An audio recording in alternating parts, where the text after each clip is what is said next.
I am Kung Chun, a genuine second-generation wealthy heir in Lam Tin. My parents died early, so I lived with my younger sister Lo in a luxury villa owning supercars and a bank account with over 10 billion dong. It seemed like life would always be full of luxury. Yes, but then cruel fate struck. I was diagnosed with the terminal illness with no cure. My life had less than 3 months left. After fulfilling all my wishes, the last thing I longed for was to conquer an achievement no one had ever reached in the game, than Vuk Huyen Kan. I threw billions into the game, grinding day and night for over 10 days. Finally, I held the hardest title on the entire server. Lo, my younger sister, who always took care of me attentively, worriedly said, "Brother, you've been playing video games all night again. You have to take care of your health." I laughed and replied, no, I just woke up. But suddenly a strange sleepiness hit me. My head spun, vision darkened, and my body felt heavy like it was being crushed. When I woke up, I was confused, not knowing where I was. Didn't I just stop playing the game? Suddenly, a familiar voice echoed in my ear. "Because this hero must be you who came to save the Ella continent, right?" That voice sounded so familiar. I looked around in shock. The scene before me looked exactly like in Than Vuk Huyen Kan, the game I had ground so hard. And that little demon standing there was none other than the fake enhancement merchant who had drained so much of my energy. Only now it was shrunken, or maybe I had played the game so much I was hallucinating. She seemed to read my thoughts and said, "This is not a hallucination. If you don't believe me, try slapping yourself." Then she kicked me straight in the face. The sharp pain was so real it made me angry. That's right. I had time traveled. Before I could calm down, a loud bang sounded. The door burst open and a big aggressive guy stormed in yelling, "Where's Kung Tran? Come out here. Today I'm taking your sister away whether you agree or not." At that moment, a familiar female voice rose calmly but firmly. "Brother, you should rest now. Let me handle Tam Van Hao." I was stunned to see Lo, my sister, right here. Even more surprising, Tom Van Hao, the guy who used to stalk Lo in Lam Tin, was also present. My mind was tangled, and before I could understand what was going on, the little demon whose name turned out to be Fu explained. He said that in his previous life he died. But because he was the only one to conquer the hidden achievement in Than Vuk Huyen Kan, the system granted him a chance to be reborn in this game world. Plus, the game has a refund mechanism. The more you spend, the bigger the reward. But I recharged so massively the energy feedback was too much for my body to handle, turning me into this form. Spending too much money ended up hurting myself. It's really laughable. Fortunately, Fu still gave me some benefits. Still, I can't explain why Lo and Tom Van Hao are here. Such a headache. Back to the main story. It turned out Tom Van Hao's purpose today was to force Lo to become his. He bluntly declared, "Either you agree or I'll level the entire Kung family and take her by force." How could someone say such disgusting things? Seeing me silent, he didn't hesitate and immediately threw a punch straight at me. But surprisingly, I wasn't hurt at all. He widened his eyes in shock and said, "Impossible, you can block my punch." I scoffed disdainfully. "Judging by this game's level, you're just a first-level fistmaster with the golden Keelan armor the little demon gave you. I'm not even scared of levels 1 to 3, so who are you?" Seeing. He couldn't defeat me. He called his henchmen to rush in, loudly threatening. Do you think I'm joking about destroying the Kung family? I didn't bother summoning the Fang of Eternal Destruction, a 5th-stage divine weapon. I didn't care if they were NPCs or real people. Today, I'd show these lackeys the power of a grandmaster. Burning money for less than a minute and 30 seconds, I wiped them all out. I recalled the divine weapon back into the system space. Before I could catch my breath, a chubby, curly-haired woman hurried in, scolding sternly, "Take these people outside and clean them up quickly." It turned out she was Aunt Man. Surprisingly, Aunt Man was here too. She stepped closer with clear bandages still on her hands and face. Her eyes showed worry as she stared at me with emotion. "Young master, we were nearly tricked by Tom Van Hao. If something bad happened to you and the young lady, what would I do?" She choked up tears, streaming down. Seeing us safe and sound, she happily hugged us both and exclaimed, No, it's good that nothing happened." Lo stood beside her. Her anxious face softly said, "Thum family lost so many people. I'm afraid they won't let this go." Aunt Man nodded in agreement. "That's right, miss. If we don't resist, it's like waiting to die. But young master, the Tem family's people aren't easy to deal with. What strength do you have now?" I thought it over. According to the Divine Realm Illusion System, every profession can level up from trainee to professional elite extraordinary, and even higher. Each level up multiplies combat power by several times, sometimes even 10 times. For example, Tom Van Hao is a level 2 martial master, meaning professional rank. As for me, I smiled fiercely at Aunt Man and replied, "Me, I'm below trainee level, just a beginner." Aunt Man's eyes widened in shock. I laughed. "That's right, looks can be deceiving. This is the mark of a true newbie." Hearing this, she panicked and hurriedly urged Lolo, "Quick, pack your things, we're leaving right now. I'll stay behind to hold them off and buy time for you two." I smiled gently and placed my hand on her shoulder to reassure her. "Aunt Mon, you don't need to worry. Even though I'm just a beginner, dealing with these second and third tier guys won't be difficult." Then I took out 2 books and handed one to Aunt Man and one to Lolo. Aunt Mon looked up curious and asked, "What kind of treasure is this?" Seeing the cover read, "Divine Realm Illusion Magic," she grimaced. Just looking at the book gives me a headache." My gaze shifted to Lolo. "The book for you is Divine Realm Enchantment Magic. As her brother, I never wanted Lolo to have to learn this kind of enchantment skill, but given the dangerous situation the Kung family is facing, she insisted on contributing." Lolo gripped the book tightly, her eyes resolute. "The Kung family is in danger. I can't always rely on you and Aunt Man. I have to do something too." I gently comforted Lolo. "You don't need to learn too much, just focus on your strengths." The gear given by the system was truly impressive beyond words. Aunt Mon had only practiced a few breaths of the Divine Realm illusion magic, but the effects far surpassed a full day of normal training. The only pity was the stinginess. The entire skill book contained only 1 chapter, and to get the next part I had to level up. The next day I took my fishing rod, a bag of bait, and a hook leisurely heading to Schwatvan Lake. The lake was as smooth as a mirror, reflecting the sparkling sunlight. I sat fishing all day. It looked like I was relaxing, but actually, I was preparing for a crazy mission hunting the liver of the Golden Kylan King as an upgrade material. A trainee like me assigned a mission at the bronze rank. That's a joke. But who told me I had 10 professions? If I only had one, things would be much simpler. Fortunately, in my past life, I completed several side quests like this in games. Using my past fishing experience, I skillfully lured the Golden Kylan King with the bait. Just as expected, it appeared as fast as lightning. I immediately used a special frequency and skillfully controlled the rod like playing a tense chess game with the underwater monster. At the right moment, I pulled the rod hard, but oh God, no. Golden Kylan King appeared. Only a mermaid came out. Her chest was an attack, but her rear was unclear. She introduced herself as Senna, who had been imprisoned under Schwatvan Lake by enemies, but recovered her energy by eating the fish bait I released and broke free from her chains. Thinking back, I couldn't recall encountering this scenario in my past life. Perhaps this divine realm illusion world still holds countless mysteries that I've only just scratched the surface of. Sina kept calling me her benefactor, so I took the opportunity to seek some benefit. After all, she's a mermaid, so I asked her to try catching the Golden Kylan King. Unexpectedly, she flatly refused and promised to definitely repay this favor to me someday. To be honest, she clearly just wants to freeload off my bait. Luckily for the mermaid in my past life, I spent money like water on games, so when I transmigrated into Divine Realm Illusion, the benefits were so strong they even damaged my body. Otherwise, I would have caught her and ended her mermaid life, just kidding. Seeing that I wasn't demanding repayment, Senna was touched and immediately leaned in to lightly kiss my cheek. It turned out that was how mermaids leave a mark to easily find me later. Just arrived here through transmigration, and already had my charm stolen.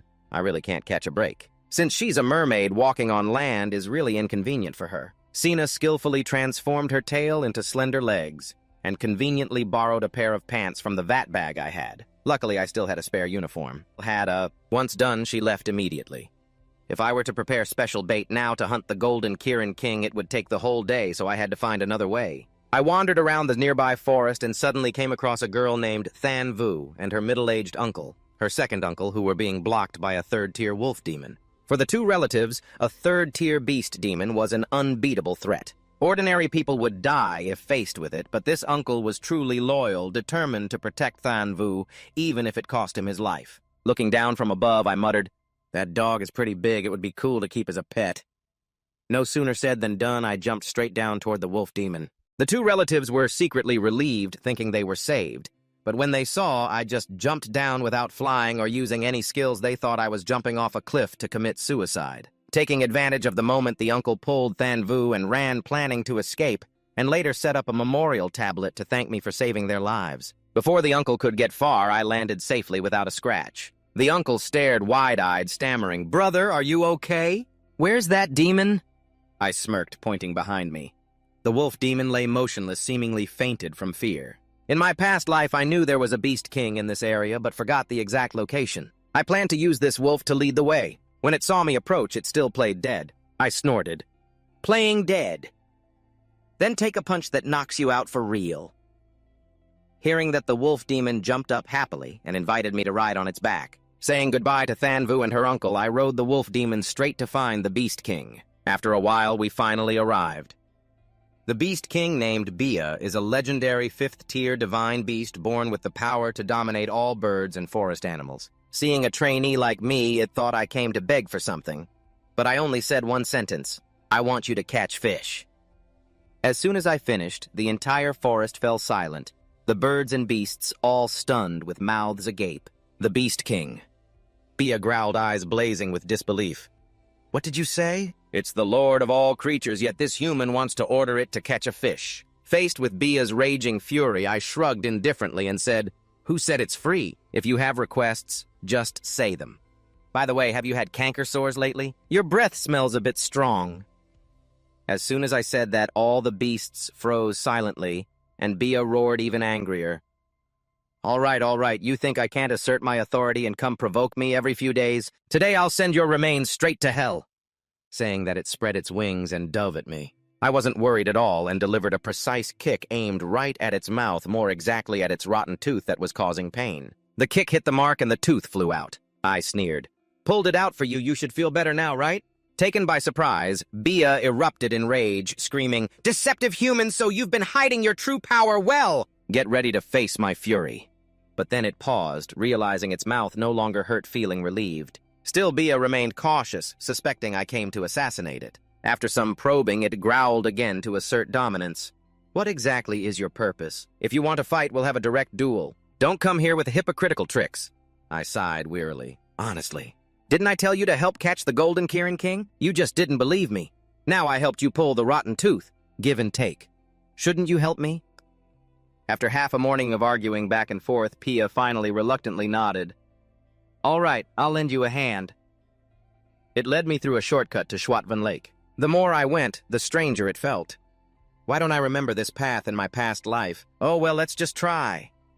As I walked leisurely, suddenly vines from all directions rushed in and tightly wrapped around me. Turns out it was Pia's trick. Damn it, it lured me into a trap. Proudly, it laughed loudly.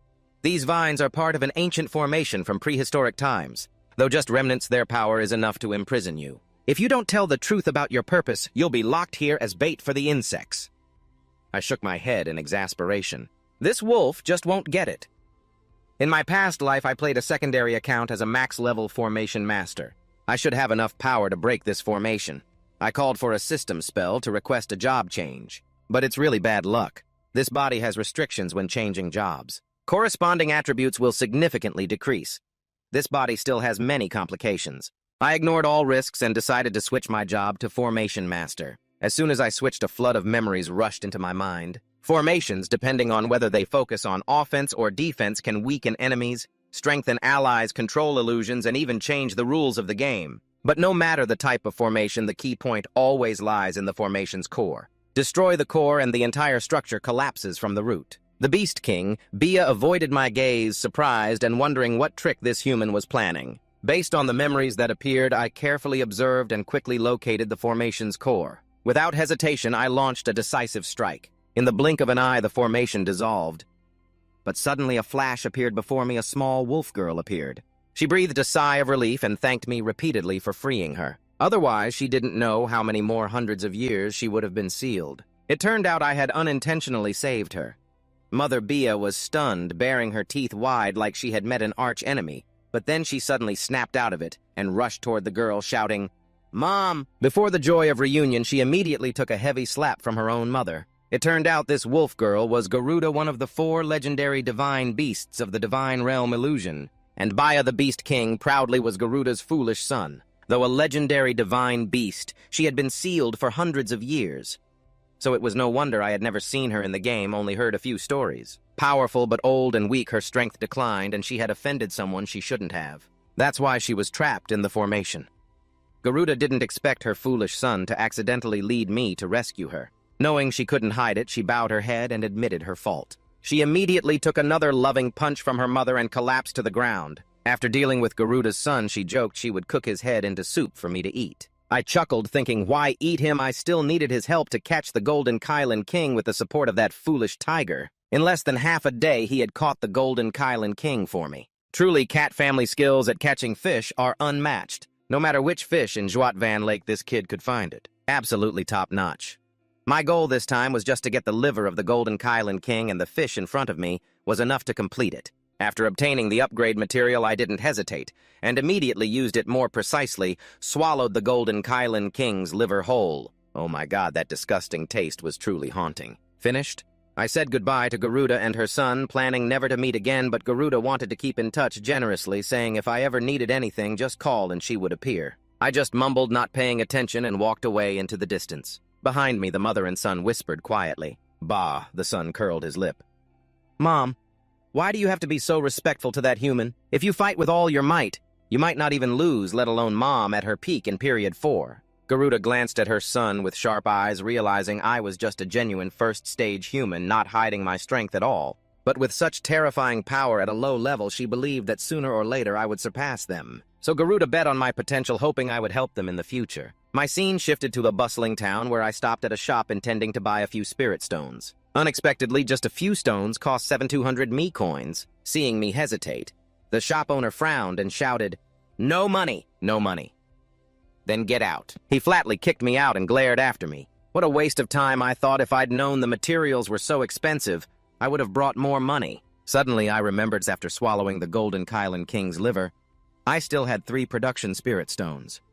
3 refined spirit stones and 1 sacred spirit stone. But the system forced me to eat raw monkey meat too. It was really miserable beyond words. Leaving the spirit stone shop, I strolled leisurely, looking around in every direction. Suddenly, a booth caught everyone's attention. The signboard read fortune-telling, calculating the past and predicting the future. 3x1 days only for those with fate. The booth owner was the girl named Vita, with a charming face, full chest, slim waist, and firm hips. She declared she only tells fortunes for those with fate, but if someone has enough sincerity, that is also destiny. I opened my eyes wide, thinking to myself, isn't fortune-telling an interesting path? At C6, among the bustling crowd, I rested my chin on my hand, sitting behind a table with the words, fortune-telling.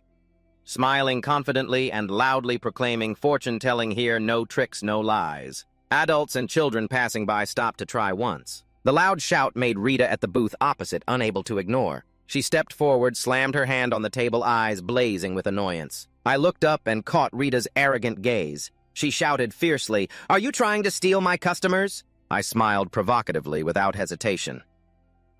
Not at all. I see you only tell fortunes for those with fate. But I'm more generous anyone can try. Rita curled her lip, leaning close, her voice cold. That will ruin the rules. I don't like it. How about we compete? Winner stays here, loser leaves. Stakes are our honor. She reached out to stroke her chin. I propose the winner stays here, the loser voluntarily withdraws. Hearing that, I scratched my head and chuckled dryly. The honor of a fortune teller, huh? I don't really have that. But then a sly glint appeared in my eyes.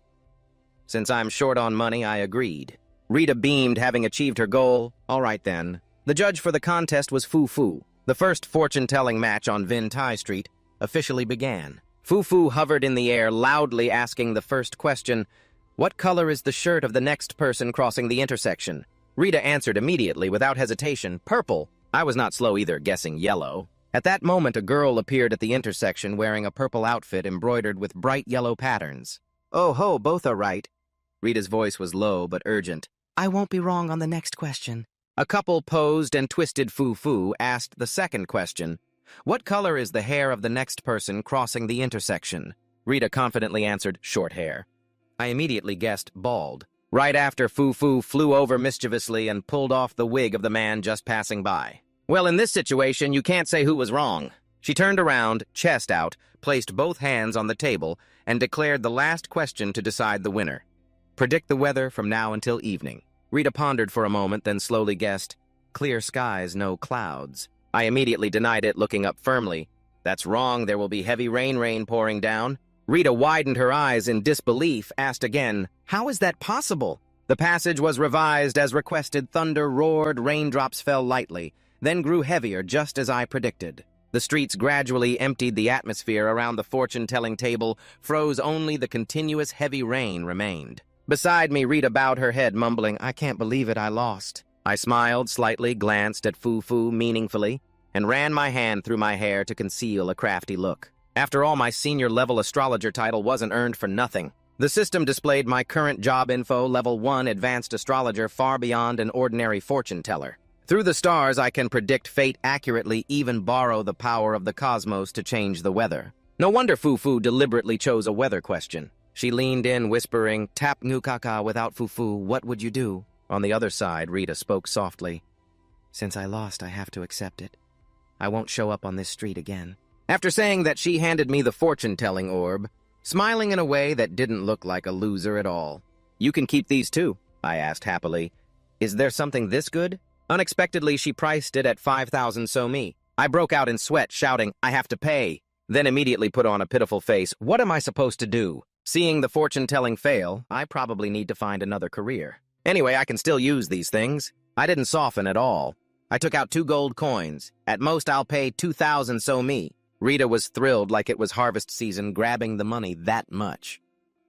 Then she stroked her hair thoughtfully. Suddenly, she stepped forward and lightly kissed my nose. Seeing I didn't react, Rita immediately gave me a French kiss. "This is the reward for the winner." Her master smiled with satisfaction and walked away, teasing my master as he left. After cooking the porridge, led the female disciple into the secret room to teach the divination techniques. I blushed and felt itchy.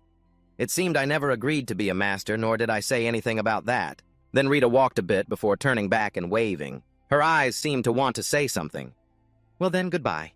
Good luck to you." I was briefly suspicious. I felt there was something off about this girl. But whatever, as long as I can quickly earn enough money to buy spirit stones from the stall, it's fine. After a while, the sky cleared. Just as I was sitting and watching the fortune-telling, a fierce group rushed over. The leader pointed at me and shouted loudly, "Surround this fraudulent fortune-teller for me." My face darkened. Frowning, I replied, "Are you sure you have the right person?" The leader, named Fett, began to explain. It turned out that a week ago, Rita came here to show off a bit of her power, immediately catching the attention of Lord Proro. He, on behalf of the Lord, paid a large deposit to Rita, hoping she would handle a certain matter. But after receiving the money, Rita said the matter was too difficult and needed her master to come. Fett slammed his hand on the table angrily and shouted, "Now she's disappeared and Lord Proro's situation is getting worse." I asked blankly, "So what do you want me to do?" I calmly replied, "Then you should go find her master." "Why surround me?" At that moment, I suddenly froze. I recalled Rita's shady behavior earlier. I asked in a low voice, "Who do you say Rita's master is?" Fett sneered harshly. "Isn't it you? Everyone just heard it a moment ago." I helplessly held my head, silently cursing. Damn, I got tricked by that girl. But now it's useless to run. Fett coldly sneered and gave an ultimatum. "You have 2 choices, return the deposit or solve the problem for Lord Proro." I smiled slightly and glanced. "Pfft, I guess there's only one choice." She nodded confidently. "Of course." But unexpectedly, right after that, I quickly took off like a bat out of hell. I shouted loudly, chasing after, "Why run off so fast?" Fett, furious, ordered to block them. His henchmen immediately chased after, swinging swords wildly. But despite my current physical strength only being at the level of a spirit bird master, I easily dodged everything. I smiled, thinking, these henchmen can't touch me. I quickly ducked into a nearby corner. But fate had other plans. My body suddenly weakened and turned pale, silently shouting, "Don't be weak now!" Seeing the group rushing at me, I gritted my teeth. No, I can still survive. Right then, my ears suddenly bumped into a pair of breasts appearing out of nowhere. Before I could even react, my face slammed into a fruit stand, pain twisting my face. Reflexively, I grabbed the other person's arm and we both fell to the ground. She flew over teasingly. "Ah, it really is Tapanguka." Lying on the ground, I looked up to see Fett approaching coldly. Let's see where you run now."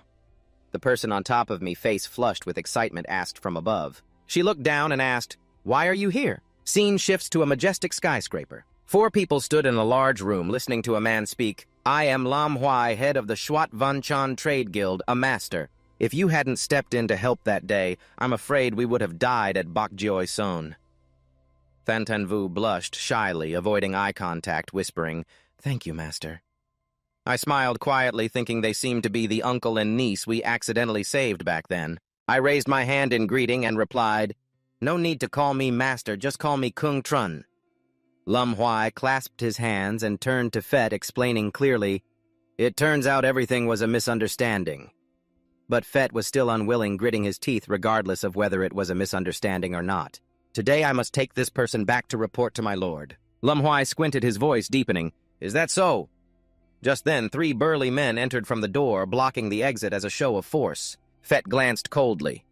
"Guildmaster Lum, are you really willing to make that decision for an outsider?" Lum Huai calmly lifted a teacup and took a sip, replying, "I already said Mr. Kung is a valued guest of the guild. Captain Fet, do you want to represent your lord to confront the guild?" "No," Fet sneered, questioning. "Then what exactly do you want, Guildmaster Lum?" Lum Huai smiled calmly and replied, "Mr. Kung took the divination booth, proving he has skill. I proposed a neutral solution." He looked at me and asked the expert, "Can you go to Proro's house to help him break the curse?" He paused a moment, looked at Fet and Than Vu, and continued, "Of course, this isn't originally the expert's responsibility, so Lord PR must pay the full promised fee, not missing a single cent." I nodded, thinking to myself, money makes things easier to discuss. I will go check it out. That evening, the whole group arrived at a magnificent castle. The master led me in and introduced Lord Proro. "You have been brought here." Proro sat on a high chair looking down and ordered him to step forward. The master turned to me and instructed, "You must promise that no matter what you see next, not a word must be revealed outside." I wiped sweat nervously and asked, "What exactly is so mysterious about this?" Vet glanced cautiously at Proro's unusually large belly and stammered, "Our lord!" I was stunned, my face twisted in disbelief, shouting inside, "Ah, she's pregnant! That big and round like that?" I looked at Proro and yelled, "Who is cruel enough to put someone in this state?" Inside the magnificent castle, Proro looked down from his high chair and explained, "I look like this because there is an evil spirit disturbing our house." I frowned and thought, an evil spirit, no wonder they called me here. A fortune teller not only reads fate, but also exorcises spirits, wards off disasters, heals illnesses, and saves people. At that moment, a boy ran over anxiously, asking, "Father, will you be okay?" Proro smiled kindly and patted the boy's head. "Don't worry." The boy looked up with tearful eyes at me. "My little brother is gone. I don't want anything to happen to you, too." The touching father-son scene softened me and almost made me cry. Proro hugged the boy, choked up. "This is the child I adopted. If something happens to me, I don't know what will become of them." I was speechless and cut off the emotional moment. "Stop the sobbing act, just tell me where the evil spirit is." The scene shifted to a wild, mountainous area in front of a dark cave. 2 silhouettes quietly appeared. The unknown man holding a torch and leading the way said, "Lord PR to ensure the exorcism. We have invited 3 famous masters from a neighboring country. You just need to stand by and assist.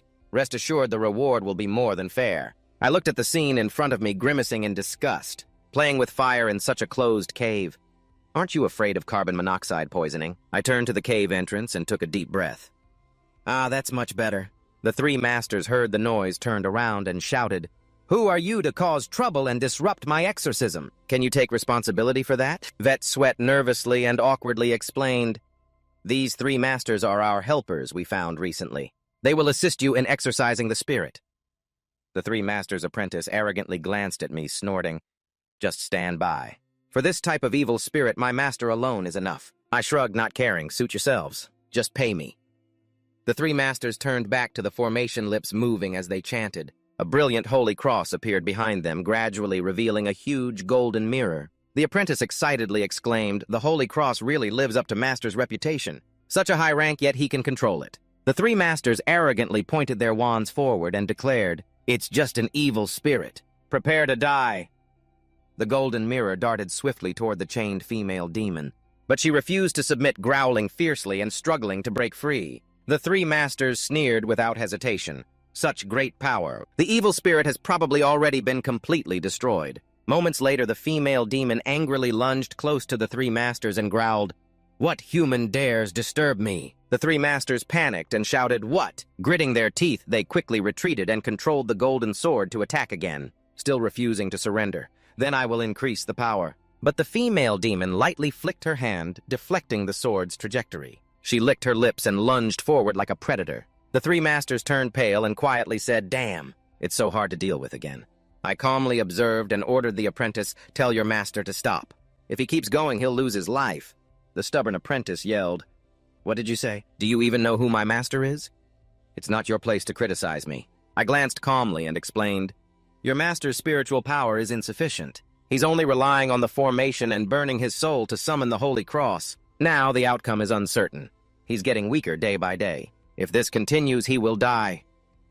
The apprentice not only ignored me, still grabbed my collar to provoke, "Say that again." I frowned, eyes flashing a dangerous red, and immediately let go. The student sweating like crazy but still stubborn. My master has been exorcising evil for decades. How could he be silenced? The three grandmasters were struck down to the ground by Vien, their bodies bruised, looking no different from clowns. The student panicked and rushed to his master. The three grandmasters clutched their chests, muttering, "This is troublesome." Above, Vien smiled with pleasure, spreading her wings wide. The space behind her turned into a dark, terrifying hell on earth. The three grandmasters had failed. She declared a spell of fear. Screamed, "What now? I don't want to die here." I frowned, holding two fingers together. Golden beams of energy flashed, placed before my mouth as I whispered, "Holy Cross right. This has to end this way." The three grandmasters clutched their chests loudly, objecting. "Young man, I advise you not to act recklessly. My formation protects this entire area. If you run now, you can still make it. Wait until the formation loses power and it'll be too late." I calmly retorted, "Just because you can't do it doesn't mean I can't." The three grandmasters' eyes widened in shock. In the blink of an eye, a circle of fire appeared around me. Fiery spear tips rained down everywhere. From the middle of the sky emerged the brilliant golden destruction Holy Cross. The three grandmasters broke into cold sweat, unbelieving golden destruction Holy Cross. How is this possible? I controlled a barrage of rocket arrows aimed straight at Vien. She couldn't dodge. She screamed, "Ah!" A sound echoed as if from the depths of hell. Immediately, a violent burst of energy erupted from Vien, knocking both the three grandmasters and their student away. But I was unharmed. Calmly, I said, "Why spit around so messily? Not keeping clean at all." Vien angrily shouted, "Foolish humanity, stop standing there arrogantly." Without hesitation, she pulled out the spears stuck in her body. Her cold gaze, "You really aren't simple." After saying that, Vien rushed toward me. But this is definitely the result when you use all your strength. The advantage still belongs to me. But awaiting her was a barrage of golden weapons I summoned from the void. Vien froze, cold sweat pouring. I smirked, reaching out my hand, voice gentle but full of questioning. "Have I used all my strength?" "Why don't I know about it?" Vien blinked, stammering 8 spears, 12 spears, 16 spears. She sat down helplessly like a child throwing a tantrum. "No more fighting. Who would bully others like you?" I crossed my arms, smiling mockingly. "I still prefer your previous arrogance." Then sternly said, "Let's go."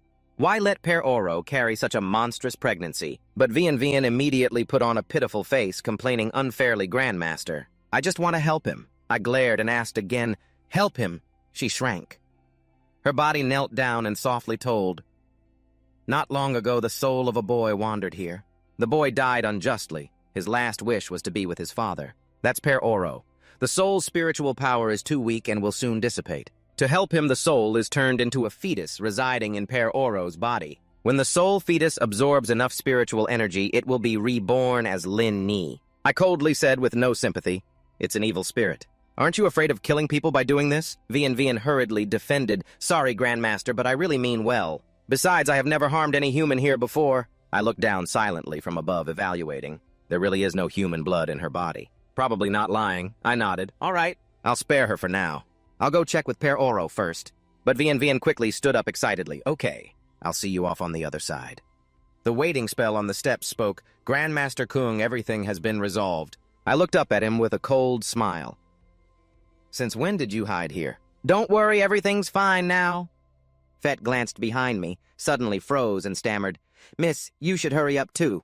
There might still be evil spirits down there." "You should hurry up too. There might still be evil spirits down there." Yuan looked up and smiled fiercely, thanking, "I'm not afraid." The spell turned pale from fear. A desperate scream echoed all the way to the castle. The three demons returned to Per Oro's side. He held the boy Toby choking up. Toby turned out to be my little Toby. "Father truly cannot bear to leave you." I channeled a stream of green energy into Proro's stomach and said in a low voice, "If it continues to absorb your spiritual power, you will die. I don't know what it will eventually create. I will remove it first." In just a moment, the skull and the braid on Proro's head burst open. He returned with short black hair, smiling as he looked at me. "Senior Master Kwong certainly has something he wants to tell me, that's why he's so determined. Could you help me investigate what exactly happened to it?" I held the money bag, smiled faintly, and said, "Find someone else. I've accepted Lao's grudge, but have more important matters to attend to." Saying that, I turned and walked away. Proro clutched his head, crying pitifully, "My little Toby."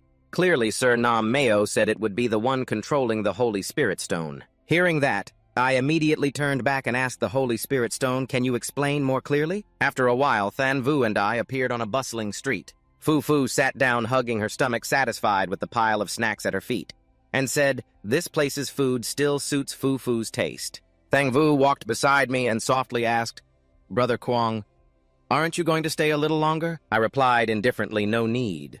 Proro told me about the Holy Spirit Stone news. I have to leave immediately." Thang Vu blushed, reached out a lavish plate of food, and said, "All right, here are the Holy Spirit Stone and the transparent Spirit Stone that Brother Kwong needs, total price 2,700 somi. Also in this bag is 3,000 gold as a thank you gift from Than Vu and Tu Ba." I was startled and looked at Than Vu angrily, saying 2,700 somi. I remember that merchant sold it for 7,200 though. Thang Vu smiled gently to comfort the merchant. Pursuing profit is normal. But Brother Kwong can rest assured, if you need anything later, just tell Than Vu I guarantee you won't lose even one somi. Just then, Lam Huai stepped up and said, "For travel and labor costs, Than Vu knows better than anyone. In my opinion, this commercial street should soon be managed by her." I put my hand over my mouth to hide a smile, thinking it wouldn't be bad if the Kwong family needs to buy in bulk in the future. It might save quite a bit of money. Than Vu gently placed her hand on my chest and sincerely said, "Brother Kwong, you must definitely come back safely." I shyly glanced at her and smiled slightly. "This sounds a bit off, but I promise you." Then I reached out to grab Fu Fu, who was still eagerly munching, smiled faintly, and lifted her up. "Let's go." Fu Fu was suddenly reluctant, struggling. Fu Fu hasn't eaten enough yet?" But she couldn't do anything, so I had to drag her away. Lam Huai and Than Vu watched my back as I left. Lam Huai teased Than Vu, "Do you like him? Why don't you keep him? Our family fortune is enough to do that." Than Vu smiled, eyes determined. "Brother Kwong is a man who's been through it all. I've decided to work hard to expand the trade map from this street to the whole continent. If you do it to make a gold mine." Night fell and the street lights were brightly lit. Fu Fu and I entered a room in the neighboring town. I leisurely said, "The road to the next town is still far. Let's stay here tonight." Seeing Fu Fu sitting stubbornly on the bed, I glanced at her with disdain. "Hey, aren't you going to shower?" She twisted and stretched out on the bed coquettishly. "No, Fu Fu wants to sleep." I didn't bother looking, muttering I just remembered why the room feels so cold. Walking over to the wardrobe, I opened it, and was surprised to see Yuan Yuan inside wearing a maid outfit, looking at me urgently. "Do you need room service?" "Need room? It's free." I didn't say a word, slammed the wardrobe door, turned back, and looked at Yuan Yuan. "If you want to shower, I can help with that too." Sighing, I helplessly turned my back, not expecting Yuan Yuan to silently appear behind me. Annoyed, I shouted at her to get out immediately. Yuan Yuan sulkily muttered, "Is this really necessary?" Just as she was complaining, she suddenly startled when a guy appeared beside him, clearly well prepared. Seeing a beautiful girl, his eyes lit up, showing a greedy expression. "My lady needs service, so why don't I come here?" Who would have thought Vian's face would transform into something terrifying, like she wanted to devour that guy alive? Frightened, he screamed loudly and ran away, tail between his legs. The passers-by looked confused, staring at Vian. Where did this ghost come from? What's going on? Hearing the noise, I hurriedly opened the door and called out, "Come in quickly!" Vian stepped in, smiling with satisfaction. Very brutal, but I like it. Both of us went into the room and closed the door. I asked coldly, "Speak up. Why are you clinging to me?" The space suddenly fell silent. Only the loud snoring of Fu Fu remained. Vian sighed and said this matter must start from my origins. She moved her lips and told me that my name is Vian, once an innocent girl, but forced to preserve my chastity, I had to take my own life. I didn't want to hear long stories, lightly patted her head and reminded her to keep it brief. Vian had to be honest. "Fine, I want to recreate a body that is only alive by the soul. I really can't endure it, so I hope the master will help me." I frowned. "You want me to help?" She nodded without hesitation. "If you agree to intervene." Later, Vian will belong to you. I coldly and bluntly refused. That's a no. Even if I have the secret astrology technique, I can only reach the 4th level. But as you see, currently I'm only a 1st level novice. Vian looked puzzled and repeated 1st level. Just then Fu grumbled while carrying me on the bed. Vian confused, stepped closer and asked, really only 1st level but can suppress me from resisting. She suddenly knelt down with a determined tone. I believe the master will definitely advance to the 4th level. I am willing to entrust my soul to the master right now. I narrowed my eyes coldly. Entrusting your soul to me means your life and death is decided by me. Yes. Vian immediately knelt, showing submission, and declared firmly, without this determination, how would the master help me, right? I reached out to catch the purple orb floating before me, gently spinning it, then compromised. All right, I agree. When I reach the 4th level, I will help you recreate your body. Vian softly called me master. I winked at her, but she also had to promise me a request. Vian tilted her head and nodded immediately. I understand. But then she started to take off her clothes. I coldly questioned, why are you undressing? She excitedly answered, Master Vian hasn't experienced the living world, and even as a soul, I will bring you different experiences. I helplessly held my forehead and explained I've been out so long the Tem family must have some movement. Also, from now on, call you 2V. Vian repeated confusedly 2V. I lowered my eyes coldly and ordered her to leave tonight to go to the Kung family in the northern town. That's right, don't scare my family. She stepped closer sincerely. Serving the master is part of the job. I will complete every task with dedication. Seeing her so serious, I was a bit embarrassed. I told you don't need to do that. But Vian ignored me and pushed me down onto the bed. Who would have thought she pushed down Fu, who was sound asleep? Fu jumped up shouting, don't disturb Fu's sleep. I won't forgive anyone. Vian panicked and quickly yelled, sorry! Scene changes to a clear day with white clouds. I put my hands in my pockets and strolled down the street, pulling out a map, mumbling, who can understand this Proro map anyway? Just then a guy appeared in front, flirting with a girl. He glanced flirtatiously. Hello, I'm 33 years old, live in the northeast area, unmarried. I don't smoke or drink, only taste a little. He held the shy girl's hand and continued. Tina, can you tell me about your situation? I stood watching, wondering if I should ask him a bit. Meanwhile, Fu grabbed my shirt, whining and demanding I want to eat that. I coldly replied without looking, first find the Holy Spirit stone, then we'll talk. Fu angrily pulled my hair and bit my head, shouting, no, must eat first. Fu is still in the growing phase. Over there, Tina spoke gently, replying to the guy, Erna, I usually like singing and watching plays. I wonder what hobbies you have, Erna. The guy smiled with a perverted look in his eyes, thinking, of course I like these hands. Just the thought of possessing it excites me endlessly. But he only grunted, me, huh? I looked at the scene and shook my head in exasperation. Pursuing a girl but being disturbed by a little demon must be really annoying. Let someone else ask, then. But just then, Ona suddenly glanced at me with a suspicious look. What was that pressure just now? He held Tina tightly in his arms, his expression darkening as he thought. That strong and strange pressure completely enveloped me. If it weren't for when it left, I wouldn't have even noticed. I didn't bother paying attention. Grabbing Fu's shirt firmly with one hand, I decisively dragged him away without looking back. Seeing that, Ona quickly turned to Tina and said, sorry, I have to go now. Tina hesitated, calling out, follow him, huh? In another place, the scene changed. I leaned under the tree, looking at Fu, who was now satisfied, and happily shouted, got some delicious glutinous rice cakes. I sighed helplessly. I really don't know what to bring when hitting the road. Suddenly a voice rang out from behind. Sorry to bother you for a moment. In front of me and Fu, a man suddenly appeared and spoke. May I ask, did you just look at me? I froze silently, guessing this guy must have had a matchmaking fail and now wants to blame someone else to regain composure. I stepped forward and replied, I was going to ask for directions, but now I don't need to. As I passed by, Ona sarcastically said, asking for directions with such a sneaky excuse, you think I'd believe that? Suddenly, Ona was startled by a sudden attack rushing towards him. I was the one who struck. He quickly shifted to another position to avoid it. I looked at the tree trunks chopped off right where he had been standing. Ona couldn't hide his suspicion. Can an ordinary passerby do something like this? I replied coldly, no. It was just a normal swing of the arm. Suddenly, Ona got excited and shouted fiercely, you guys are from the Shadow Agency wanting to catch me, right? I was dumbfounded, thinking, what kind of crystal is this for such a wild guess? He's having a hard time today right now. Tina ran over panting.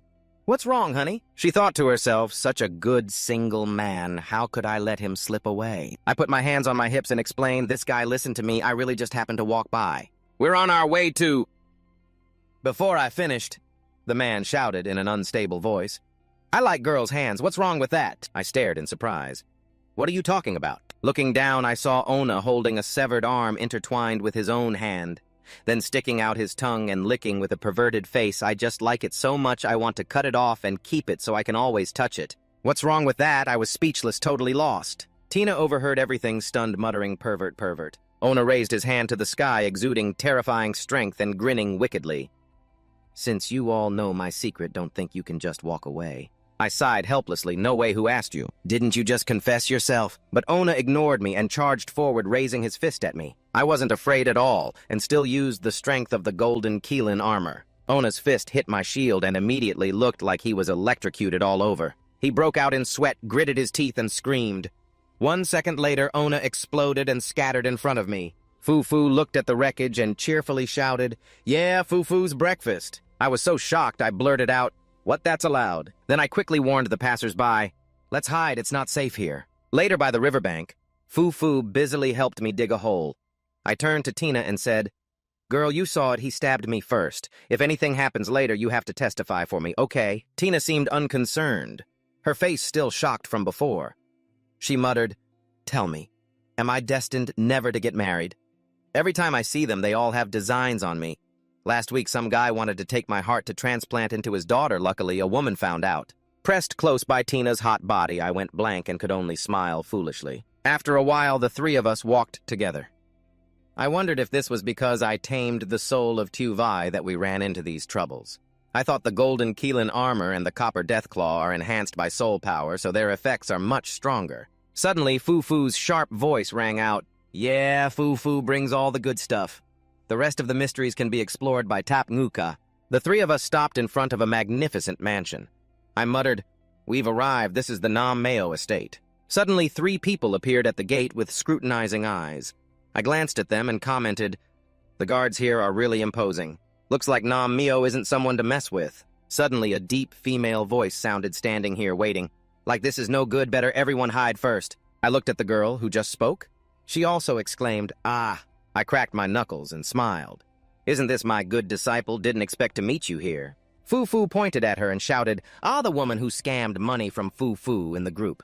The other 3, 2 men and 1 woman, observed us. Old Leto whispered to me, "Same age, same hair color, suddenly shout and he'll catch him." The other 2 immediately charged forward. I turned my head in surprise and asked what was going on. I lightly jumped high to dodge the simultaneous attack from the 3. Lee. Ong held his sword pointed straight and shouted, "Nam Meo, we finally caught you. Prepare to face judgment." I struggled to avoid the dense sword strikes and exclaimed, "What, didn't I say I came to find Nam Meo too?" Fufu stood outside, mocking, "Who told you that Top Ngu Kaka looks like a good person?" Suddenly, Leto appeared from above holding a staff and shouted, "Stop pretending Nam Meo is involved in many child disappearances." He sneered coldly. "Now the evidence is clear. What do you have to defend yourselves?" Then he waved to Fufu softly. "Come here, girl. It's safe now." Fufu raised her hand and cast a move, Ulaha Great Punishment Strike. The burst of power stunned Leto, who collapsed from the air to the ground. She put her hands on her hips and shouted, "You are the child here. Fufu has grown up long ago." She puffed out her chest, showing off her seductive figure. What girl has clear curves and such an enchanting look like Fufu? Leong looked dazed for a moment, then fainted, nose bleeding. Melody. The other short-haired girl suddenly spoke. "Don't run anymore. Give me 1 hit, just 1 hit." She reached out threateningly. What I like most is hearing the sound of guts breaking under my judgment. I didn't wait, took the initiative to charge, and when Melody was surprised, I slid behind her and struck her neck calmly, saying, "This is also good for you." She collapsed immediately to let me hit. They didn't know who would become fireworks. Later, Melody woke up and saw me talking to Rita. Rita happily exclaimed, "So, it's just a misunderstanding, right, Master?" I wasn't happy, bluntly replied, "Money first. Other things later." Leto stepped forward softly. "I understand we were too hasty." He introduced himself. "I am Leto, in charge of the Leap On squad regarding information about Nam Meo. I need to discuss with you first." He began to tell Nam Meo is a holy official of the Opsot Duchy territory, but recently suspected to be involved in many child disappearances. He glanced at Fufu and said one of the victims had features very similar to this woman, which caused the misunderstanding. Fufu twirled her finger warningly. "If you say anything wrong again, I'll invite you to eat a big hit." Leto continued calmly. I was entrusted by the Opsot Duke to establish the Leap-On Squad to investigate. The other two are the elite of the team. The short-haired girl Melody crossed her arms and sneered. The reason I joined is very simple. She curled her lips sarcastically. If the evidence is real against such criminals, even if you beat each one to death, you won't be held responsible. Then Leong angrily interrupted, and I obviously fight for women's rights. That hateful Nam Meo. What right does he have to take those little girls while I can only stand far away and do nothing? Melody glanced at Leong mockingly. Is that so? Why weren't you so enthusiastic about the previous case with female victim squatter? Leong shouted. Over 15-years-old women no longer enjoy women's rights. Isn't that generally recognized? Melody didn't let up and retorted, well said, actually, you're just a guy who likes younger girls. Leong shot back, better than you who likes to torture others. I looked at the three calmly and commented, I understand you are all talents each with your specialty. Leap On clearly prepared well.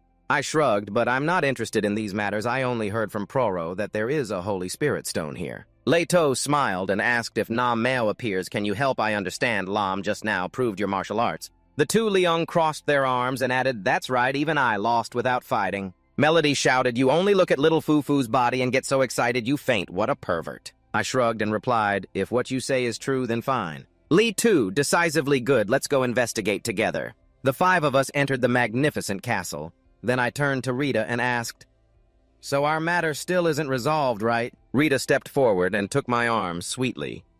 They just wanted to invite you here with a little trick. Great astrologer, she whispered in my ear. Anyway, that fat guy Proro didn't have any problems, right? I frowned. You know? Rita smiled and replied, of course I've already checked his horoscope. She placed her hand on her cheek and stuck out her tongue cutely. Although he lost to the master if talking about humility, Louis Ta's skill is truly excellent in every aspect. I wasn't moved at all. Coldly, I said, wait. When we get the Holy Spirit stone, the compensation must not be short a single penny. Rita frowned in dissatisfaction. After a while, the group stopped in front of a dark cave entrance and proceeded inside. Suddenly, Melody spoke. It sounds like there's some noise up ahead. Suddenly, Leong shouted loudly. They're up ahead. Before their eyes, a girl imprisoned on red jade rocks was sobbing uncontrollably. Melody doubted. Is she the girl Nam Meo imprisoned? Leong cut in. The little girl in trouble doesn't need to cry anymore. He stepped forward exuberantly. Come here under my big strong shield is heaven for all ladies. But the girl's body suddenly grew crystal stones. Pretending to be weak, then she revealed her true terrifying form.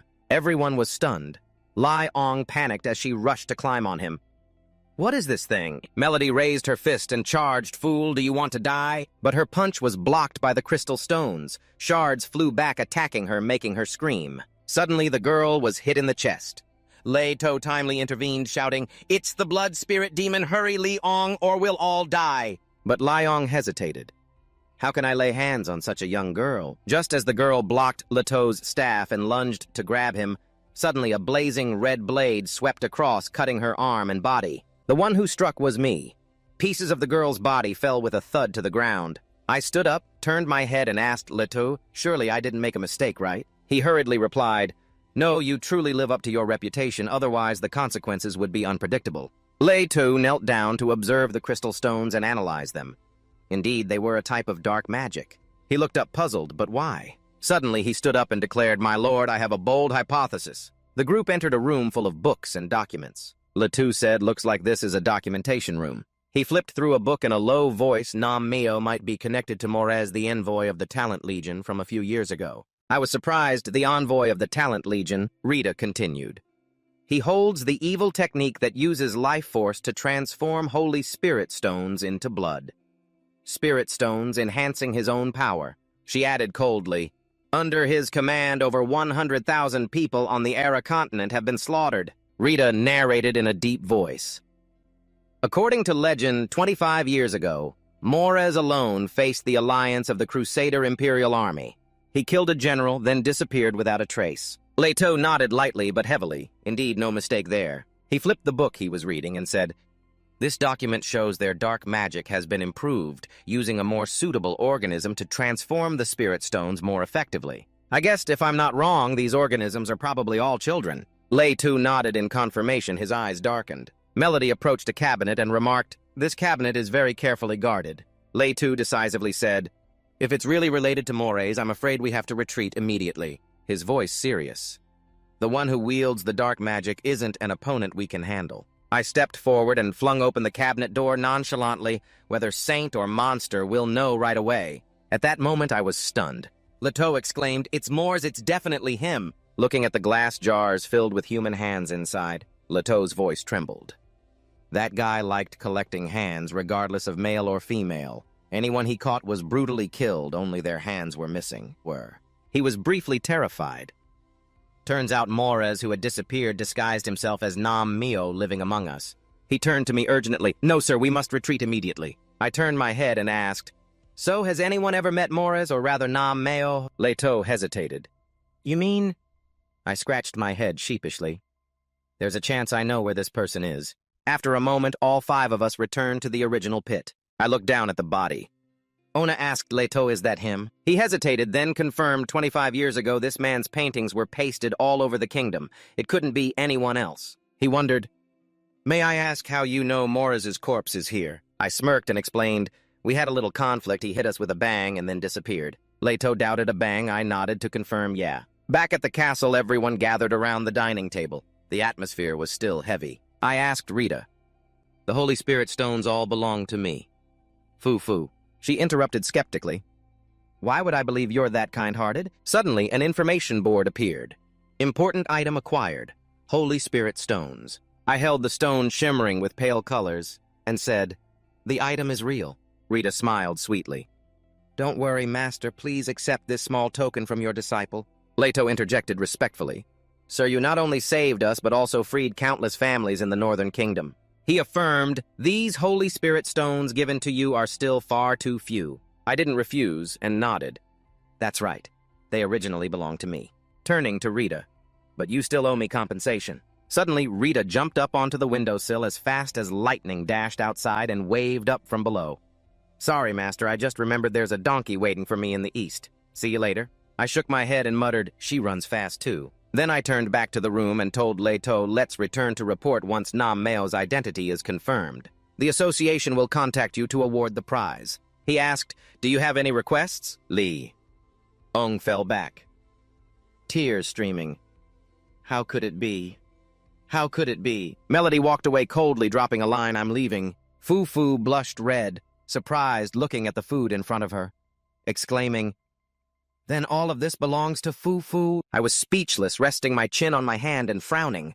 Suddenly, several girls appeared outside the castle and entered the room. The leader with the crown is Miss Teo Kung Trun Wright. "I am Hwaian, a local security officer," she declared seriously. "According to information we have, you're suspected of involvement in a murder case." I was confused. Murder Hwaian explained. 2 hours ago, Miss Tina was murdered in the dense forest on the eastern outskirts. Her heart was cut out. Witnesses say you were the last person to see her. I briefly recalled Tina's words last week. A guy wanted to take my heart to transplant into his daughter. Luckily, a woman discovered it. I wondered silently, can't escape after all. I shook my head and answered. "During that time, I was with people from Lipan. You are familiar with them and can verify." A follower accompanying Hwaian snapped, "Told you to go verify what's with all the talking." Hwaian raised her hand to stop him coldly. "Lipan is just a civilian organization. I'm a central security officer under the Empire's Secret Service. Don't confuse these two matters." I stood up and declared firmly, "I absolutely will not cooperate." I said, "No, I'm not involved and don't have time to waste on you." Thinking silently, "Can you stop me?" Suddenly, my body felt light and I flew up. I wondered, why am I flying like this? Before I could understand, Hwaian grabbed the collar and my whole body down. She shouted loudly, "The one I'm watching." A strong throw prevented me from escaping. My face turned pale in shock. How did she do that? Hwaian stood arrogantly above, looking down. "Right now, I suspect you are involved in murder and disrupting public order." She added coldly, "Also the crime of hooliganism, you are under arrest." Shortly after, the group moved to another room. I was tied in a corner. Hwaian smiled at me but still refused to speak. "Then stay here with me." I frowned coldly and replied, "I've said all that needs to be said. It's not related to me. You can verify with Leipan to be sure." But Hwaian paid no attention to that attitude. She smiled. "Since you want to stay here with me, I will fulfill your wish." Suddenly I was startled, my body collapsing, legs heavy as if weighed down by lead. Hwaian's eyes flashed with a seductive tone to make you completely submit to me. I felt enlightened, so it's telepathic power. She changed her body weight. I thought back to when we first met, murmuring, no wonder there was a strange aura around Chen. In a teasing tone, Brother Tap and Goo, only now are you reacting? Huayan increased the threatening force, but still didn't kneel. You'll break because you can't handle the weight. Just then, the door burst open. A voice rang out. Prosecutor Huayan. Huayan was stunned. What? She stepped forward to untie me, frowning, you can go now. Taking the chance, she leaned in and whispered, next time I'll teach you a harder lesson. I placed my hand on her shoulder, smiled faintly. If that's the case, I'm really looking forward to it. Huayan suddenly cried out, her whole body stiff and unable to move. She paused, thinking to herself, could it be that he saw through my moves and turned them against me? I walked to the door, looked back at her, slumping down, a face both shy and excited, murmuring that being controlled by a criminal is truly humiliating. At the Grand Castle, Huayan walked beside a man who asked, so why did you suddenly release that guy? The man sighed. Looking at Huayan, some say Kung Trun paid a large sum to secure his continued release. Huayan, you know, half of the security funding is sponsored by them. Huayan blushed, sweat beading, responding that even so we shouldn't rush things too much like that.